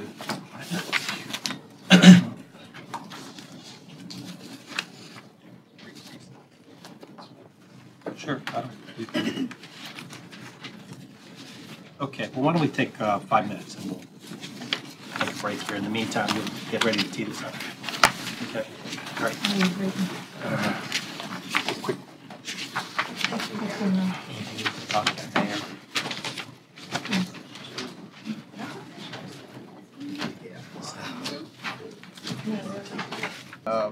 Church Street Station by Luna Development to amend the map LU1 future land use map and plan Norfolk 2030 from industrial, single-family, urban, and utility transportation to multifamily, to amend the zoning ordinance to add section 27-38 Church Street Station residential plan development, and to change the zoning from light industrial, moderate density multifamily, and residential compatibility overlay districts to Church Street Station District on properties numbered 2000 Church Street and 1816 through 1824 O'Keefe Street. And how many votes do we have? We have 3 ordinances for this item. Okay. And we continued this a week ago so that the city attorney could incorporate into written proffers the bullets that were given to us at the last council meeting, and I want to ask the attorney, that's been done? Yes, it has been done. That I handed out a red line version that showed you that the 2 proffers that needed to be added have been added. They prohibit the development of the last 40 apartment units until 2 years after the completion and issuance of certificate of occupancy for the first phase, and it limits the first phase to 120 units. So those 2 items that were proffered have been made a part of the zoning, so that, as the clerk said, what you have returned to you is what was PH6, as it's just been revised as I described, and then what we haven't mentioned is PH7, which is the authorization to enter into the agreement for the Virginia Supported Housing for the single room occupancy unit. So it's PH6 and 7 returned to you 1 week later, revised to include the proffers. Did the applicant have a chance to look at this before? Yes, Michael Glenn has reviewed this. All right, any comments? We vote? Would you like me to comment now, Paul? Sure. Mr. Mayor and Council, as you may know, this vote has somewhat bothered me, and only because of my respect for the mayor. Consistency is one quality of leadership, as in the law, that gives confidence to the citizens. For 4 years in office, I've avoided discussions with developers. As I have said, this policy protects the developer from misunderstandings or miscommunication, and the citizens from thinking a vote is somehow corrupt or a foregone conclusion. I have never seen them to be. I have made it a point over 4 years now to listen at council to citizen comment and avoid prejudgment of an issue requiring a vote before us. I've also established my own policy of citizen input as the most desirous of opinions as to the development in one's backyard, whether it be Meadowbrook, which is in Ward 1, or Huntersville. I believe this project is laudable and beneficial to our city. I, however, believe I cannot vote in favor of it, considering the principles and policy I've established for myself and what the citizens of my ward and the city have come to expect from me as their councilman. I therefore will, at the time of my vote, regretfully and with apologies to our mayor and my mayor's Poverty Commission colleagues. And I owe you that apology because you and I previously discussed the benefits of this particular project. When I know how passionately you in particular, Paula, have dealt with the issue of homelessness, and I know that you have appointed me on this particular commission, and it has been 1 year that almost a year that I've spent on it. I hope that in the end I haven't let you or Angela down, but I have put myself in this position of trying to maintain consistency. So when the vote does come, I will not be able to support it, considering that right now in Meadowbrook we are looking at very similar situations, and I've tried to be consistent. So when the vote does come, I apologize. Okay. Yeah. I tell you, this is a very troubling issue, because I don't think it's anybody in the community that is not that is opposed to the SROs, but the other component that has to do with the workforce, there is no other SRO that has been developed that had this component. And so I don't, and it said in the newspaper that our city manager was driving the train, and I would imagine he's driving the train at the request of the mayor. And I think it bothered me last week when I asked about that, and then a stranger stands up and says, well, the numbers don't work. And this is the woman who came down from the SRO piece. Now, my question is, and I know the public hearing has been held and has been closed. How much are we, Glenn has had this option on this land for maybe 10 years or 8. How much are we selling the land for? That has been under negotiation for a long period of time. Right. And that is not yet concluded with Mr. Glenn. That the only disposition on your docket tonight is to the Virginia Housing Authority for the portion that they're developing the SRO, so that the price with Mr. Glenn is not yet finalized. Yeah. But I think if we go back in our archives, we'll see that we gave Mr. Glenn an option on this land for maybe $20,000 or $40,000, several years ago. That was never, so I guess that option died. And so this is something brand new. Okay. Now, I'm getting back to the part where the numbers don't work. What can the city do to buy down on this project to get that 121 work? How many workforce? Is it 41? It's 40 in the first phase. Yes. When we're going to have 40 SROs, right? Then you're going to put some workforce in there. They're going to be built simultaneously. Okay. How many workforces are we putting in there? I believe in the first unit it's 40 SRO and 40 work. Yeah. Okay. So now, if I was told last week that if we took out the workforce, the numbers didn't work, I'm trying to figure out what we can do. The city can buy down to get that 41 workforce, that 40 workforce out there, because that's what's killing the project. No other project has ever, had that in there. And so, I'm wondering why we have to thrust that on this particular community as opposed to just going with the SRO and maybe finding somewhere else for the other 40, at a later date.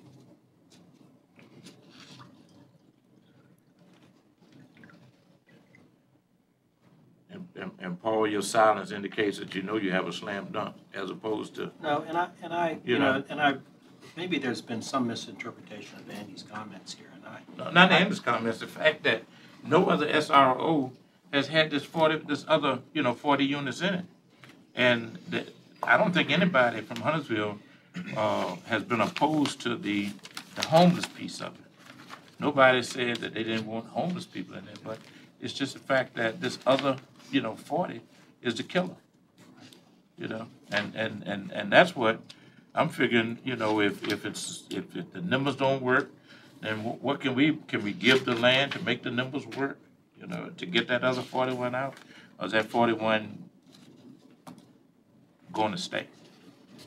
I've never seen the term sheet. I don't know what the numbers are. And Paul and me, I've never met with the developer on this project.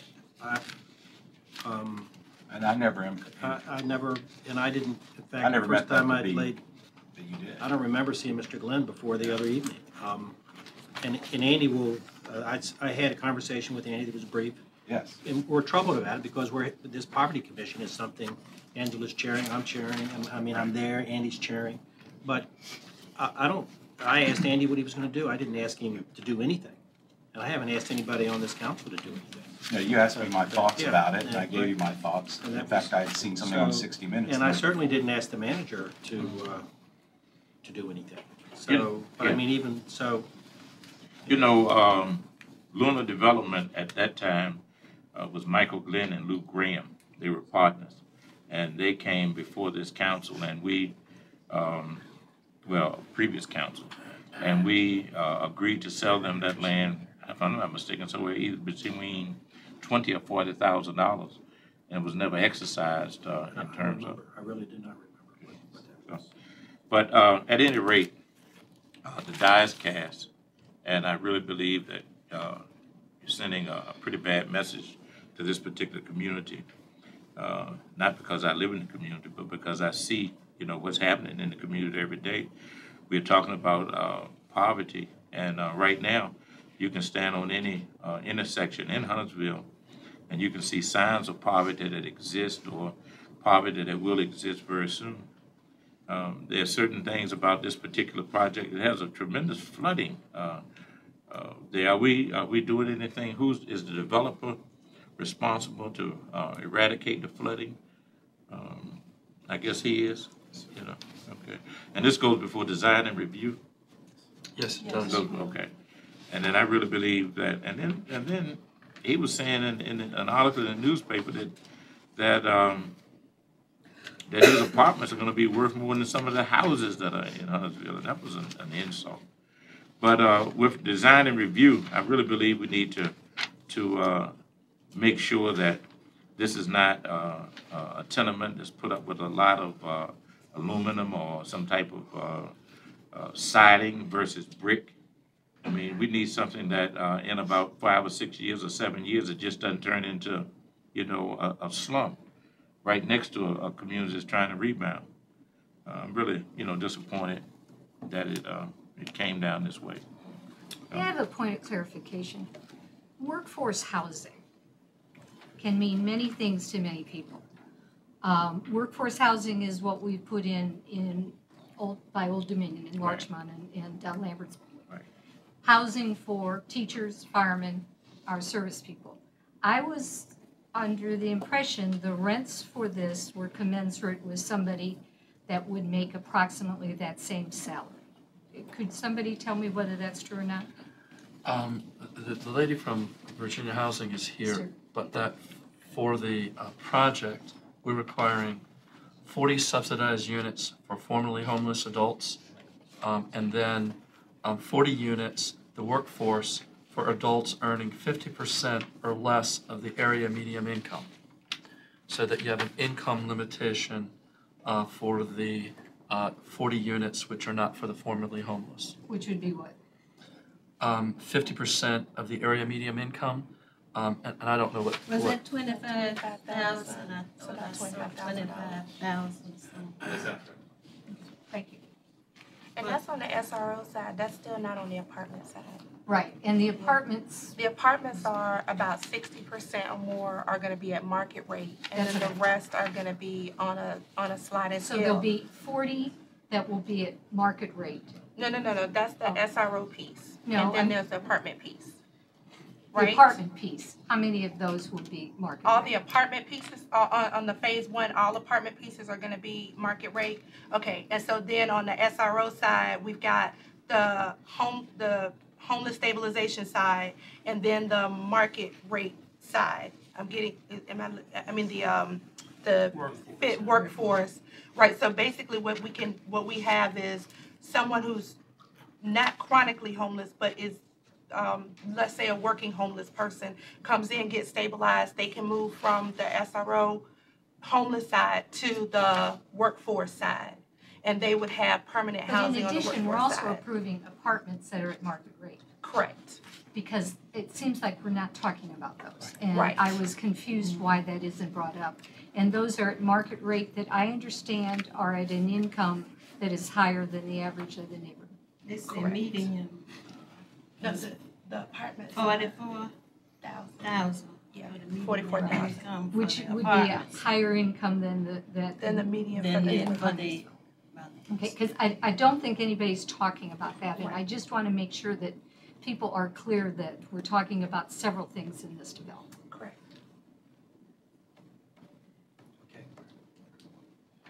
I have three ordinances. The first is an ordinance to amend the city's general plan so as to change the land use designation for properties located at 2000 Church Street and 1816 to 1824 O'Keefe Street from industrial, single-family, urban, and utility transportation to multifamily. Dispense with the charter requirement for reading the ordinance and adopt. Ms. Green? yeah, I want to make my comments now. Every Sunday on my way home from church, I pass this isolated eyesore property on Church Street by the railroad track. I have also toured the O'Keefe Street side of the site several times. After Hurricane Isabel, this property was used by the city as an extra dumping ground for fallen trees and other debris. As a taxpayer, I'm happy to see that Luna Development is willing to buy this vacant, untaxed property. Our main source of revenue is taxes. In today's economic climate, we need all of the tax money we can generate. We will be hearing a report soon about the senior disabled tax relief. A couple of weeks ago, we met with the school board, and they will be requesting additional money according to their proposed budget a couple of weeks ago. So I'm for anybody who wants to build new housing on vacant land and get on the tax roll. I am in favor of the permanent housing and the supportive services for the homeless designed for this vacant lot, which is in keeping with our city's initiative to address the homeless. All brick apartments with 1, 2, and 3 bedrooms, central air and heat, elevators, washers and dryers at market rate rent on the untaxed eyesore property is a significant private investment in our city. I vote aye. Mr. Protogiru? No. Mr. Riddick? No. Mr. Smigiel? Aye. Dr. Whibley? I think Alvita said it very well, and Angela said it well last week. I would like to add, though, that I think Mr. Glenn's efforts at working with the community, making compromises on this development need to be credited. He's been demonized as not working with the community, and I think the contrary is true. I'm against concentration of poverty, but I'm not convinced that on this particular site that I see as basically otherwise undevelopable, that this is a diminution issue, so I vote aye. Ms. Williams? Aye. Mr. Wynn? Aye. Mr. Frame? Aye. Second is an ordinance to amend Chapter 27 of the zoning ordinance of the City of Norfolk, 1992, so as to create the Church Street Station Residential Plan Development District. Dispense with the charter requirement for reading the ordinance and adopt. Ms. Green? Aye. Mr. Protogiru? No. Mr. Riddick? No. Mr. Smigiel, Aye. Dr. Whibley? Aye. Ms. Williams? Aye. Mr. Wynn? Aye. Mr. Frame? Aye.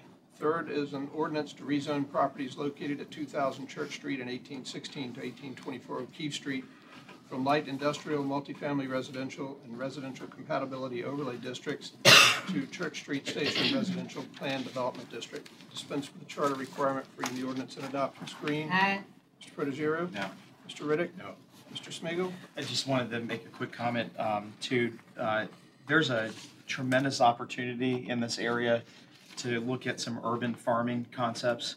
If anybody if you haven't had the opportunity to look into it, there's some open property there that would be a great opportunity for some of this workforce housing to provide employment in that area and to build some urban farms that will provide what I said earlier, some really healthy food for Norfolk, our citizens in Norfolk, and employment for that. And I really think we have a great opportunity with this project to be able to do that. Aye. Dr. Whibley? Aye. Ms. Williams? Aye. Mr. Wynn? Aye. Mr. Frame? Aye. The second item that we're dealing with is an ordinance authorizing the land disposition and development contract to be entered into with Virginia Supportive Housing and authorizing the conveyance of a parcel of real property to Virginia Supportive Housing. Dispense with the charter requirement for reading the ordinance and adopt. Ms. Green? Aye. Mr. Protogiru? No. Mr. Riddick? No. Mr. Smigiel, Aye. Dr. Whibley? Aye. Ms. Williams? Mr. Wynn? Aye. Mr. Frame? Aye. That's all I have, Mr. Chairman. Okay. And if anybody came down for the vote and would like to move on, that would see okay. All right, senior disabled tax relief. Yes.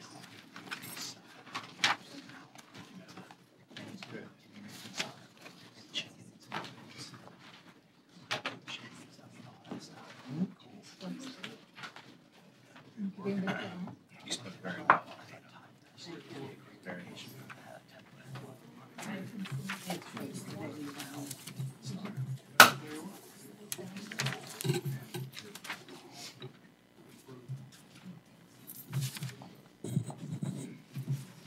Okay, good evening. I'll try and keep this very brief and just give you a quick recap of where we stand with the program today and some of the proposed changes that the manager will make, as well as a quick recap on our conversation with the Federation of Civic Leagues.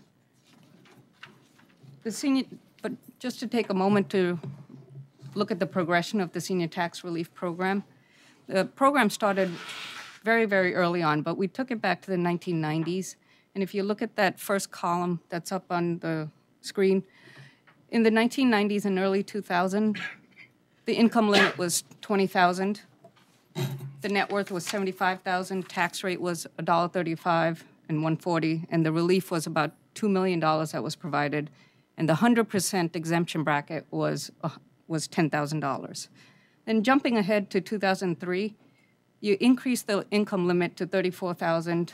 Net worth to about $100,000, tax rate was $1.40, and still provided only about $2.1 million in relief. And the 100% exemption bracket was about $12,900.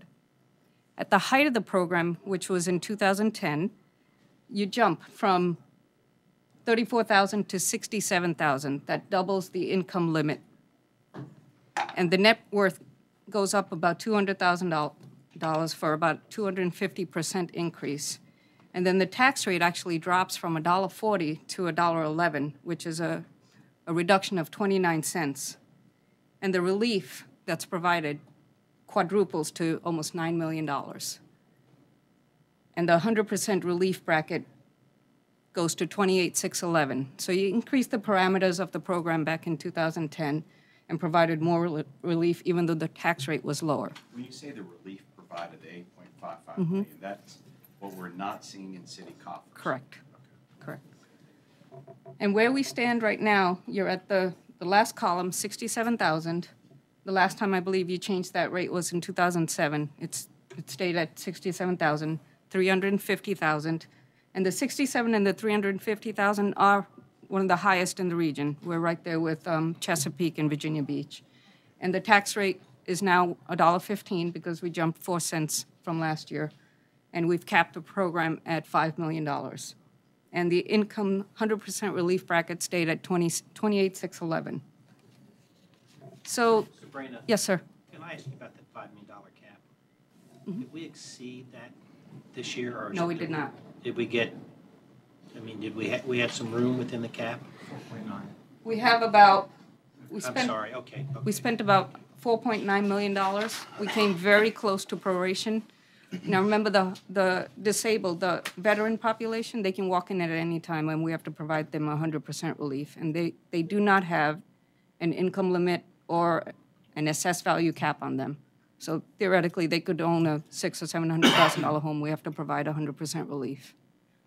And that's the 644,000. Yes, yes. And that number actually jumped from last year. It's gone up. Each year we've seen an increase. We have about 31 people more from last year, and it's about $100,000 more from last year that we've provided for veterans. Is there a bill making its way through the General Assembly that backdates that? I think it's up to the locality. I think there was one at one point. I don't know the status of it, but it allowed the locality to implement it. Did it get passed? Do you know? I believe it did get passed. Also, there was a provision to put some limits on the total dollar amount of the housing property that's there. Yeah, if you start getting into higher brackets, then there'll be some relief mechanism. I'll pull it up for you, Vice Mayor, and send it. Sabrina, the numbers are, to me, a little bit deceiving on the other income brackets because This one? no, that when you're on how many households took advantage of it, unless we had comparison to previous year households for the ones that were receiving the percent discount, not the full 100%, because we know that the amount of applicants completely dropped. I mean, I don't know what the total percentage was. It's about but 300 or 400. Right. So when we saw the deferral program go in, people just didn't apply. And as I was explaining to the city manager, my major concern is not the people up at the 53 to 67. It's those seniors that are in that $28,000 to $36,000 bracket. There's such a disparity between giving 100% tax rate for people who make $28,000, and then you're saying somebody who makes $100 more gets just full deferral and no break at all. And I think that's where the mistake in this transition was made, was that we did not offer any relief at all to any of those people that are right on that threshold. And that's the seniors that I think most of us have heard from, are those people that are in that low 30s that really could be considered poverty if you really look at what some of the seniors are paying with their prescription. And I think, you know, I've looked ahead at the presentation. I think we've got to do more work as we get closer to the budget and really looking and seeing what we can do to help those people that are just right on that threshold, because it's just a number, 26,611.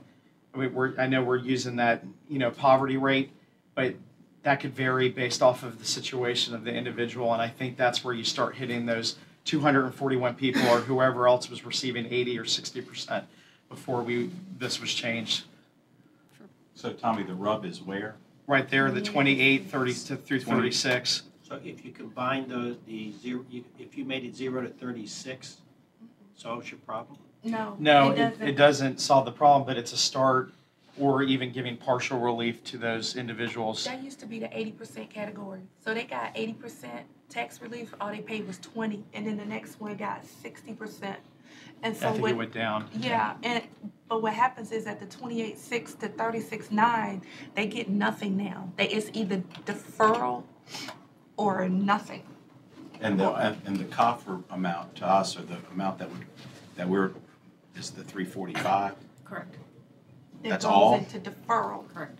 But that's based on that on this year's numbers. It doesn't, like Tommy said, it doesn't compare what the numbers look like in terms of applicants in 2013. Yeah. So we don't have the actual information of what the number of people who actually applied in that category, and then look to be able to look at that and then look at this number and say these people are people who now are having to pay 100% because they didn't apply, because they didn't want the city to be able to put a lien against their home when they passed away, or maybe their mortgage company wouldn't allow them to do it, or their reverse mortgage wouldn't allow them to do it. I just think it's interesting that we've given 100% up to 28,000, but we're not making the people up at the 28 range even pay a little bit. What if we gave them, you know, say 27 to 28 paid 90, only 5%, you know, and we gave that 5% back to people at that other bracket, you know, and then why doesn't everybody have to give in this program? I realize there's some, we really have some seniors that are struggling, and I don't want to get them, but I don't know what the income level, the income level is 28, but what their net worth is, and, for some of those people that are at 28. How do we pick that number? It's been established since It's just been 2007. established, yeah. But I mean, was there, Yeah, to what to Andy, criteria? did you pull that out of I think another at that model? time it was, I believe it was income tax returns. Is that right, Patricia? What was the? It was what? it was tied to per capita income at the time. What's the starting salary, say, of a police officer? I'm just saying, Look at what their retirement Right, is. yeah, That's really what we look at. right. To keep them in the city, what is the retirement that they're getting? We have police Plus their officers that social work security. second, third jobs. And some of them only get Social Security. Some of them don't. Some people that come in there to get tax relief, they only get Social Security. So they're working off of like $1,100 or $1,200 a month, and that's it. Right, it's almost like, Paul, you've seen this for a long time. It's almost like we have, our examination as we re-examine the matrix. How Tommy picked, he picked 36,958, that should be, perhaps that's the number. And we really don't know what the number is, and maybe we have to go back and re-examine through demographics what the matrix is to come up with what would be substantial relief, and at the same time, maybe phase, instead of just saying it's deferred, then you phase it, which I think, Angela, you said, which was a great idea. It's maybe something we just need to go back to the drawing board to make it happen, and then make it happen appropriately for incomes as they get higher.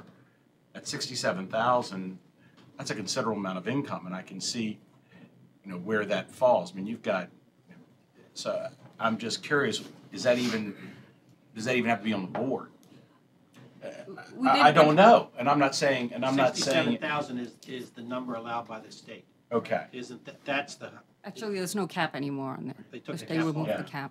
So what I'm saying is, I don't know, and perhaps if you come back to us with demographics in the matrix, we can examine it, and it makes more sense. We did look at different combinations when we first changed the program last year. We looked at the federal poverty rate, which actually was lower than this, and we said that would knock even more people out of the program. And we didn't want to do that. So as we try to make it as least confusing as we could, and we left the income brackets alone to the prior program and just capped the program and introduced the deferral with the interest. I hate to say that when it did come up, it just appeared so, frankly, when it just came up and we were talking about it, there wasn't a lot of talk because it just seems so easy. What killed the program, put a lot of strength on the program, was during the height, around 2010, brother, when you had a $350,000 net worth. And that's what killed us. If you look at the program when it first started, and the net worth of individuals were not as high, but when it got up to 2010, and then in most instances, a lot of times when those individuals have a net worth of $350,000, those are some pretty expensive homes. It's not like they're living in a $47,000 cottage. And the 350, that is exclusive. That's outside the value of their home. That's outside the value, but I'm just saying, if they got $350,000 as far as the net worth is concerned, then to me, that's a pretty substantial amount that they should be able to pay their real estate taxes. I use as an example a lady who lives down in East Beach that was one of the original owners, and she got forced to tear down her house, but was allowed the opportunity to rebuild. And her assessed value of her house is over $400,000, but she only makes $16,000 a year.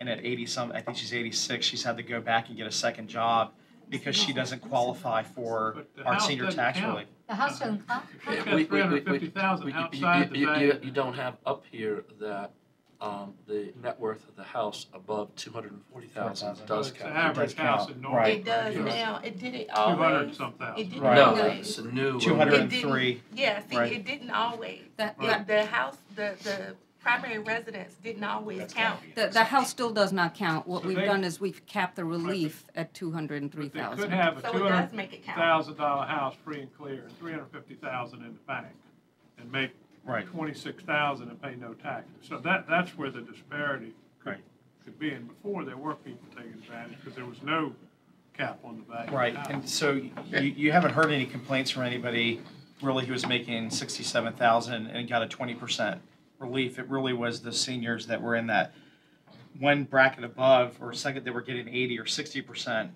And then with the tax increase that was thrown on top of that, they got double whammied because you took away their tax relief and then you know they had a tax increase. So those are the people that have been complaining more. I mean, it really isn't the 67. Well, when we put the thing on, we were at $1.40, I think. Yeah. Right. No, I mean, so Sure. they not only got the relief, but they also had a dramatic decline. They just weren't prepared for it. I know, and once you give it, it's hard to take it away. Yeah, But we were trying to balance our own books too here, so.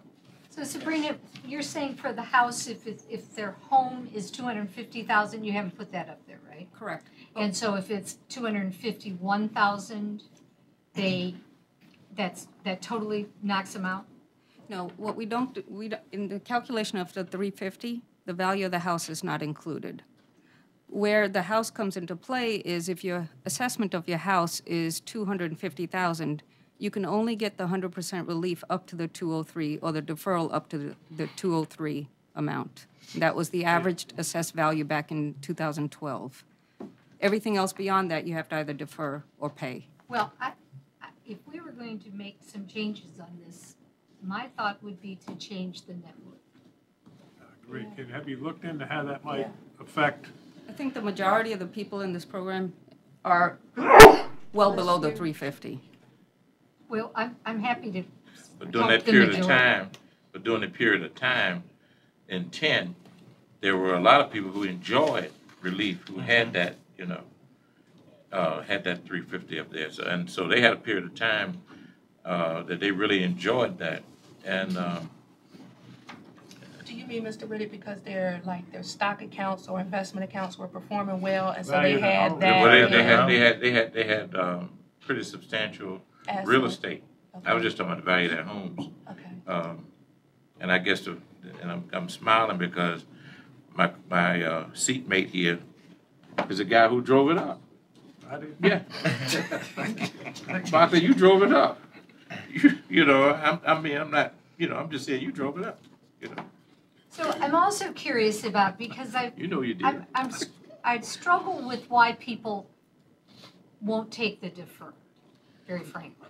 I know the argument about wanting to give it to their heirs, but all of us want to give money to our heirs, and yet we have obligations.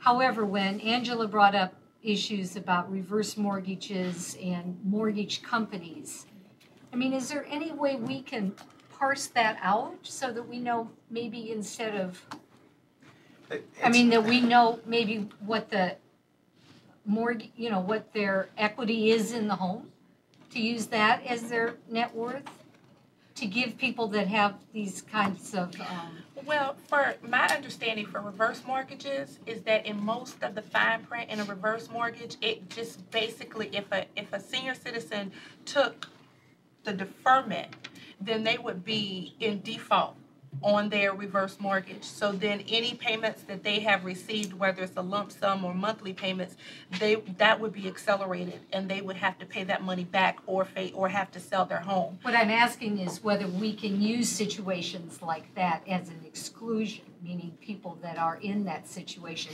versus somebody that owns their home free and clear, 350,000, whatever, and then just wants to give all that money to their heirs. And doesn't want to pay taxes. But some of it is a pride issue too, and that I some of these understand, seniors but I have worked think- so hard in their life, and that this is all they have to leave.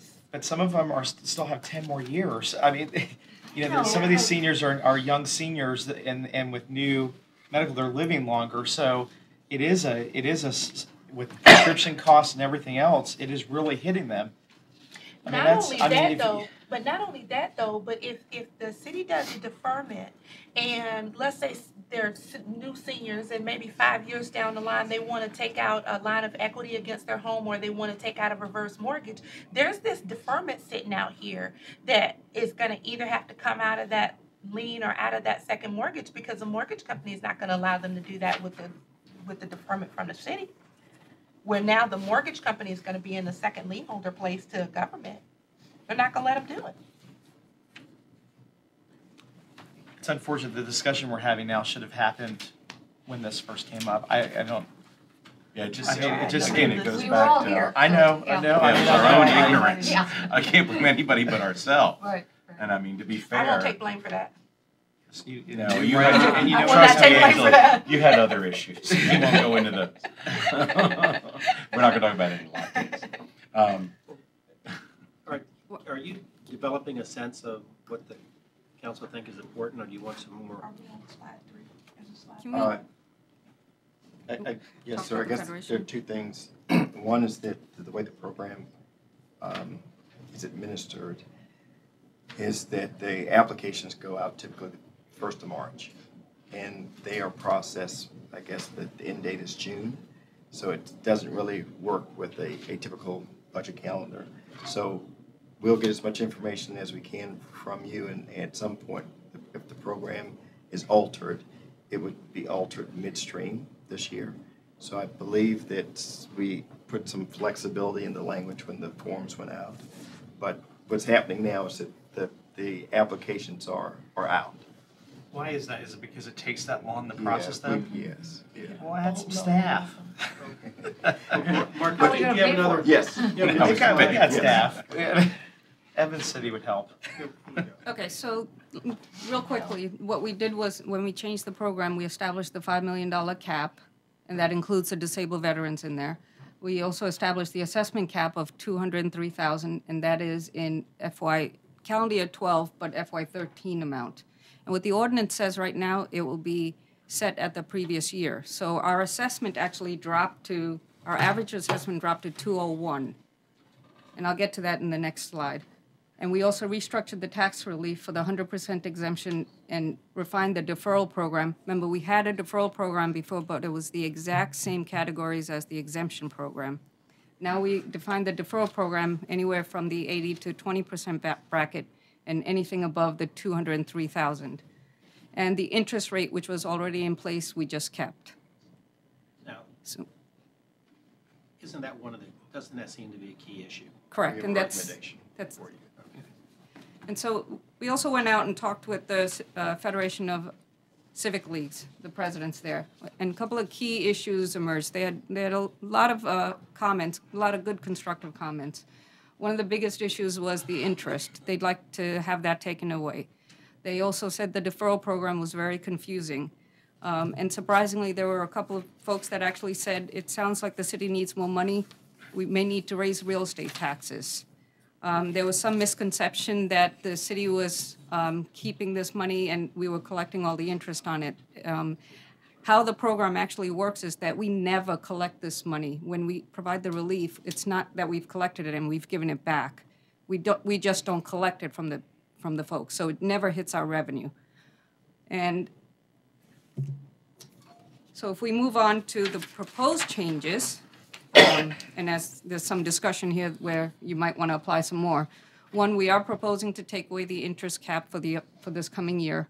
And we're also saying freeze the assessment cap from here on forward to 203,386 because that's what we established at last year. If we went to this year's average assessment, it will drop to 201, which means less people will qualify for the 100%. And I don't think that's where we want to go. And it also clarifies the relief for households with income up to 2811. Right now, there's some conflicting language where they might be subject to the proration, the 100% exemption category. We've clarified some of that language. And it also, we provided a September 30th late filers deadline to make sure that we caught folks that were in the 2012 program, that we gave them a little bit extra time.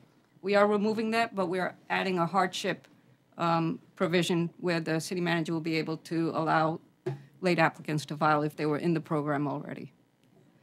So those were the changes that we were suggesting, and there are many combinations we can do for this program.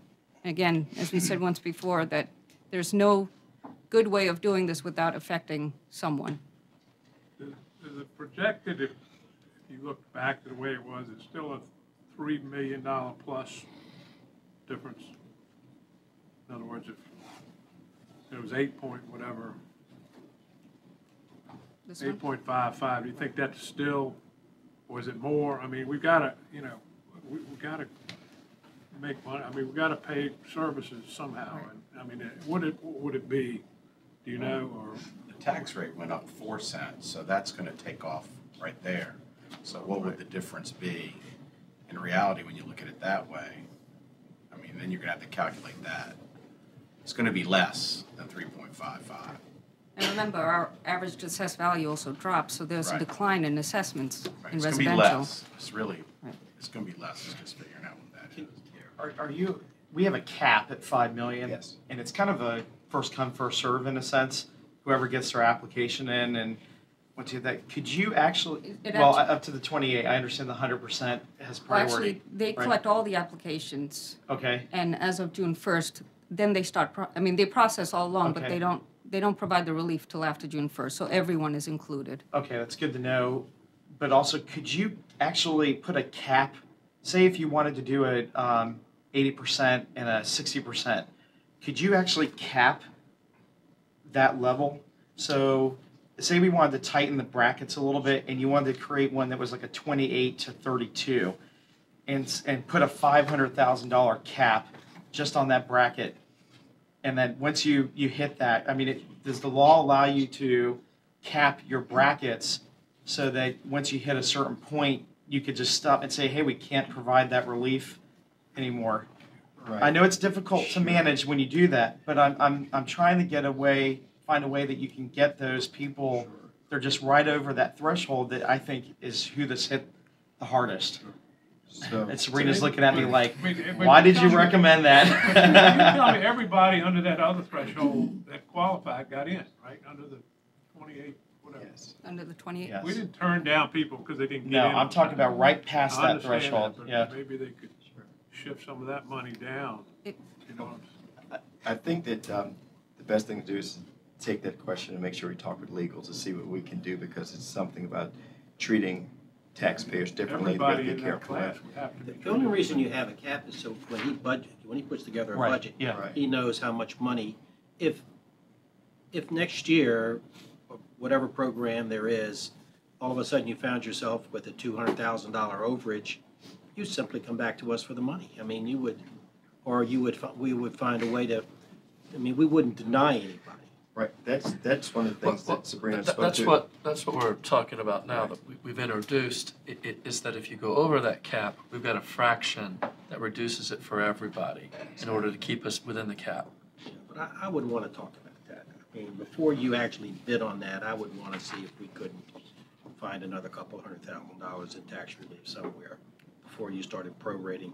Would you prorate all the way down to the 0 to 28? No, that's what we're clarifying. So, but you, So so it'd you be would, 80 to you would 20. prorate everything else? Yes. Well, And you cannot prorate veterans. They have to receive 100%. The one thing I'd like to point out is that, I guess, Sabrina, on that slide, for the 100% relief, if we take the 28,611 out of it, whether it's 30,000, 40,000, 12,000, 4.2 million of your 5 million was used. So if I hear some of the conversation that's going on, if we raise that, and maybe the right word is not hold harmless, but if we raise that, you run the risk of some of those individuals, those 2,100 individuals, not receiving the 100% relief. And I understand what you're saying, Mayor. You're saying, well, don't prorate, come back to council, ask for more money if you need it. But the way it's structured now, it does go into proration. And the vast majority of the folks, the individuals who are in the program, are in that 28,611 and below. We're 4.2 million of the 5. For off those numbers, but if you go back to previous numbers, that next bracket probably had a lot more than We 241. weren't that far off. I think it's about 200 more applicants or something. Still, that's for we've got to, I believe, we have to find a way to give those people some kind of relief. They were getting 80% or whatever before. Yeah. But even if you gave them some kind of relief, they would appreciate that because of all the other costs that have gone something has to be done. I mean, somebody making $30,000 a year is not a lot of money. I don't know, that poverty, I disagree with the poverty number. I think there's a different type of poverty when you get it What for about my seniors. comment about just getting rid of the middle, or take it to 34 and then make the third one down, instead of starting at 36.9, make it start at 34.9 or something. You see what I'm saying, Marcus? Yeah, sure. And it picks up the people, Tommy, if you ran the numbers, you're probably still close to 5 million, my guess is. I think two things More or less. I happened. mean, you left $700,000 that you didn't, I take it you're rolling over, right? No? What do you do? No, No, we're at 4.9. Yeah, the But deferral, that's the, oh, I see, the deferral. yeah, that's money that didn't. You actually have, You have you've 100. taken it yourself, right? I mean, that's, Correct. That's revenue that I doesn't got come in. You have 96, But you know- 96,000 Yeah, still out roll there. over. That Right. you have to have for every veteran that comes in Right. between now and June Right. 30th. what you done. The other That thing number's too right. is kind of like two things happen. The tax deferment with the seniors, but then also the tax increase from 111 to 114. So even when you had people who got 80%, their 20% increased because the tax rate increased. So their bill still, and I favored the tax rate increase, but their bill still was larger. And if they had 60%, even if they took the deferred 60%, they still had to pay 40%. And so their 40% increased. So it was, and for people who, didn't take the deferment at all, they just got sticker shock. Because they had not, if they were getting 20%, if they were paying 20%, and they says, I don't want this deferment thing, I don't want this hanging out forever, they got complete sticker shock. That was one of the issues that the Federation brought up, was to get rid of the deferral program. But then you have about 660 people that participated in the deferral program that we would now take away that option for. It's a very thorny issue. Mhm. Is this something that if we had, and I'm just, goes to our communicating, had gone out there and spent time, that's what I said, it just seemed, when it came up, it just seemed so easy, and I hate to say it, just seemed to move so quickly, it was a fiscal issue. Just in looking at it, at ourselves, I don't remember going out with this, discussing it, putting it out there.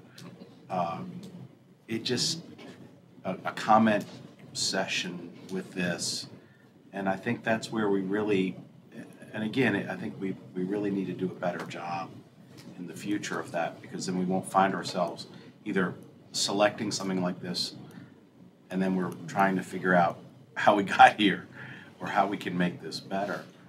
I think that's what bothers me the most right now is our process. Just, we did not do well with that. And that's not just your fault, it's our own fault.